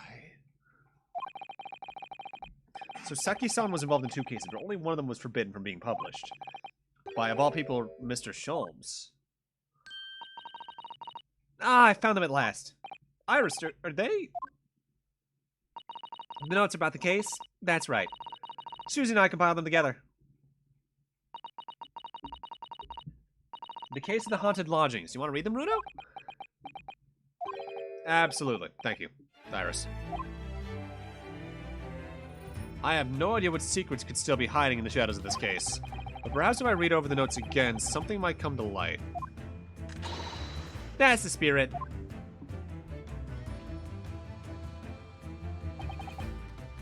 And so, Iris and I decided to read over the case notes again together. Everything from what happened to our investigation and the fierce battle in court that followed. Reliving every detail. I just needed to find a clue. And I have all the time in the world.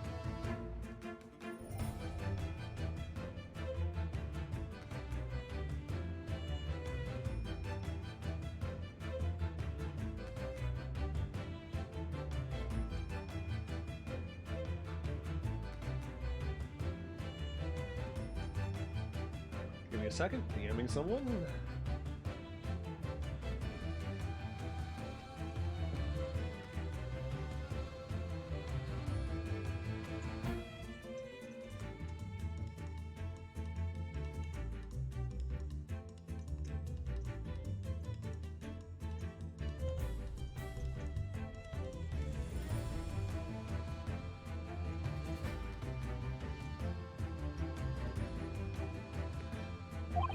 Because, of course, I'm no longer allowed to practice law in the courts of Great Britain. And they haven't demanded you back yet? Japan hasn't, rather? It was 6 months ago, a mysterious incident that unfolded in the wintry streets of London. A young woman was found lying on the snowy pavement of Briar Road with a knife in her back. Fortunately, her life was spared and she was unconscious for several days following the incident. The fog was thick and nobody saw her attacker, but by a cruel twist of fate, a visiting Japanese student was walking behind her at the time and was duly arrested. That man was Soseki-san, and the man who effected his arrest was Mr. Sholmes.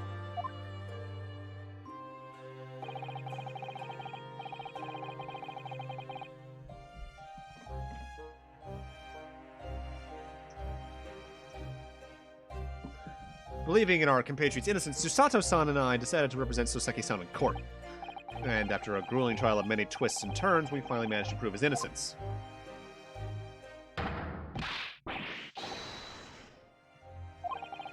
Was the man's reaction after the trial, but his jubilant jubilation was short-lived. He received a telegram from Mr. Sholmes the following morning. The victim of the Briar Road stabbing has regained consciousness. Hurry to Bart's at once. We didn't hear this at all in the first game, hello. So Susato-san and I summoned a hansom and headed immediately to the hospital.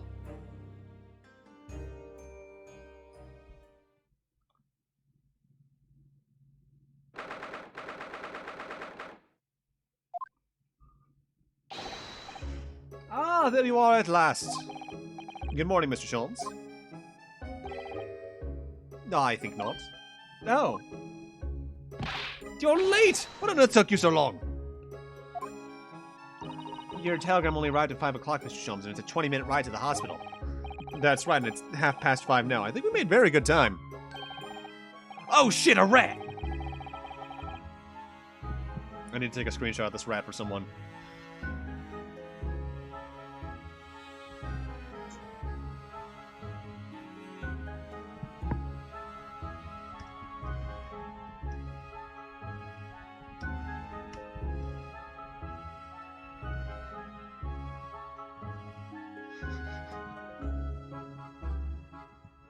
The time is utterly irrelevant. The fact is, I have been waiting for what has felt like an eternity.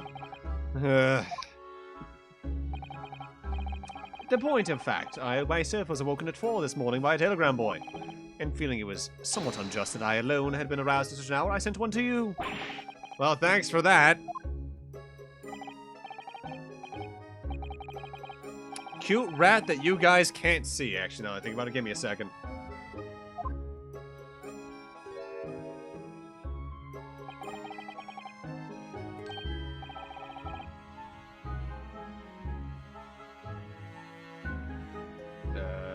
You should introduce yourselves, and I shall observe from here. Actually, no, you got to see it there. During the transition, I was going to click on OBS, but clicking off somehow progressed the fucking text.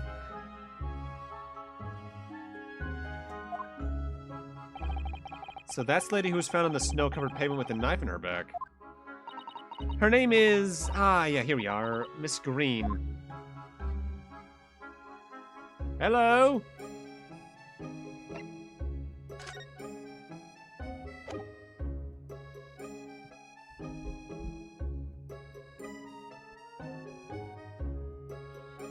What do we have?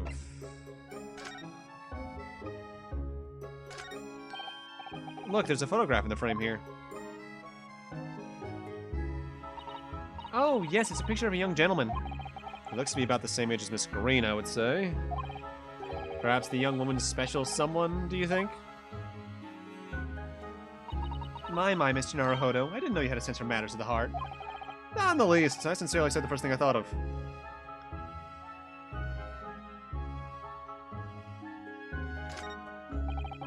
This rounded wooden figure isn't the most charming, isn't it? I don't think that's a decoration, Mr. Naruhodo.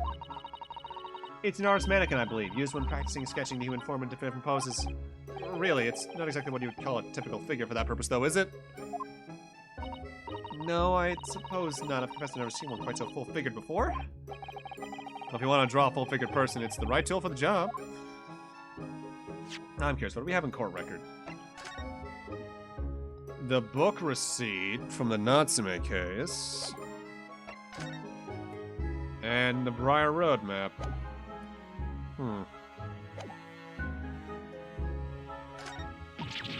Ah, a mouse, Mr. Naruhodo, an enormous mouse! Vermin in a hospital? That doesn't seem to be the best. Who would win, Herlock Sholmes or one ratty boy? Yeah, the rat. It looks like a very healthy specimen, doesn't it? It's very plump. I'm not sure we can say that's down to the excellence of this facility, if that's what you were thinking. Mega rat.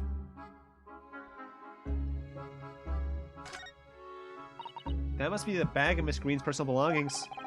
She would have probably brought it directly here after she was found stabbed in the pavement, though. I expect a friend or family probably brought some things for her. Alright then, let's see what's inside. Change of clothes, no doubt, and... No, Mr. Naruhodo, you must never scrutinize a young maiden's personal belongings. But the young maiden might have chocolates or biscuits or caramel.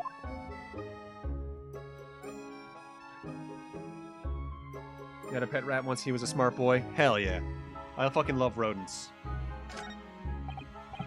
Ah, this looks like the patient's treatment notes. Let's see. Do not feed. What is this place, a zoo? You know, I seem to remember seeing an almost identical sign in our local park. But the pigeons, yeah. This is a person. Poor woman. I hope she hasn't read this.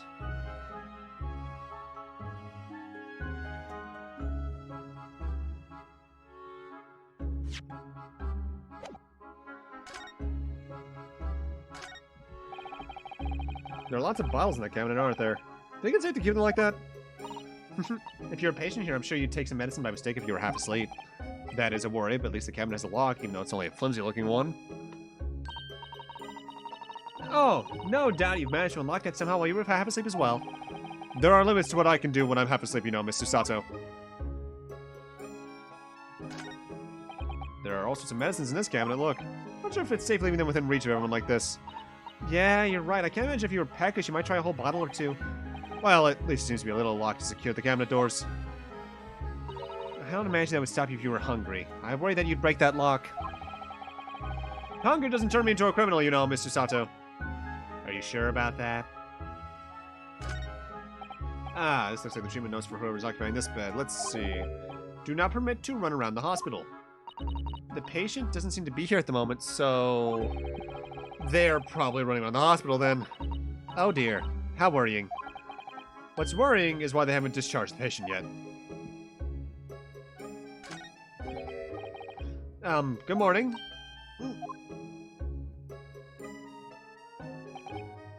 Hello, I'm Rinosuke Naruhodo from the Empire of Japan.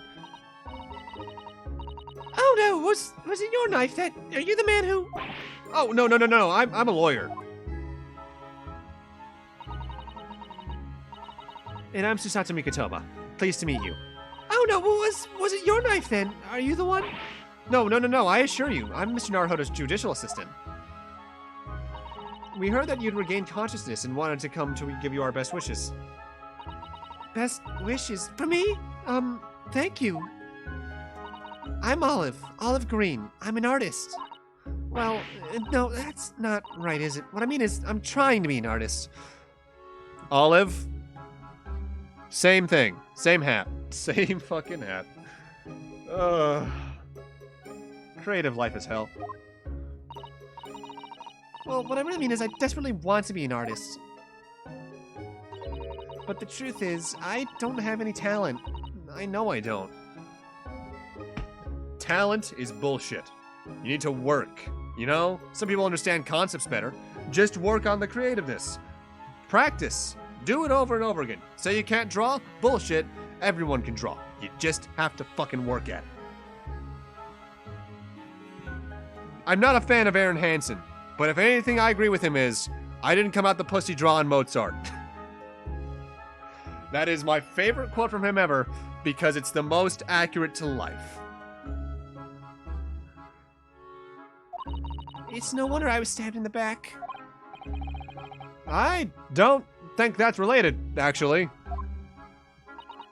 Gosh, this young woman seems to be bent over backwards to put herself down. Seeing as we're here, we should ask her about what's happened from her perspective, I suppose.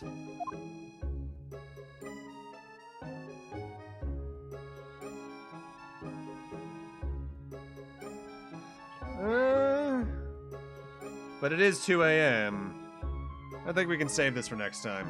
Get a proper start into the second case Saturday. I almost said today's Saturday, but today's Thursday. That's gonna be it for tonight.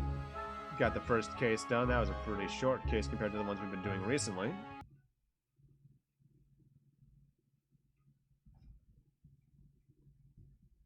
Yeah, today's been a day.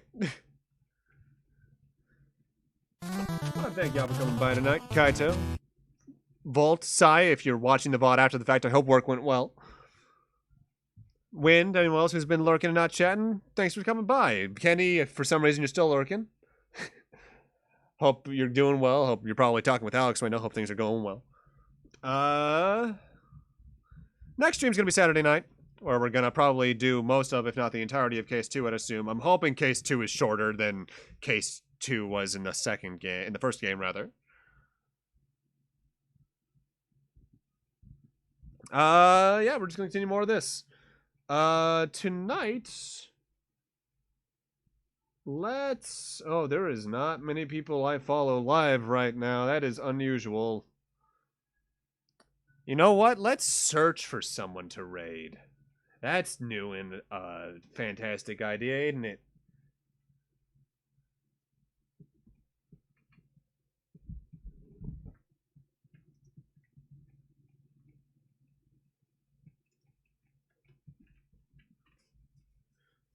Let's see if we can find someone smaller to send you after.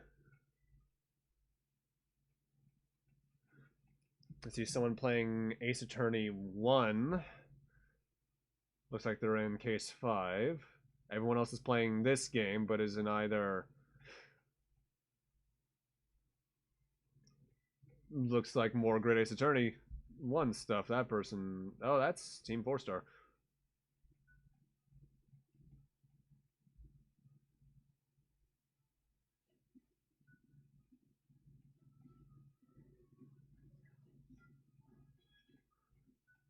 Let's see, how far are they in, and are they actively speaking?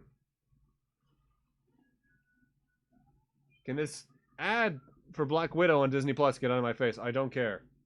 I'm done with Marvel movies by and large now.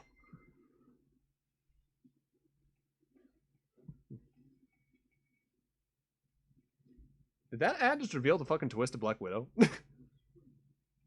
Alright, yeah, it seems like they're pretty active. Yeah, we're gonna be rating this person tonight. Kira Twilight.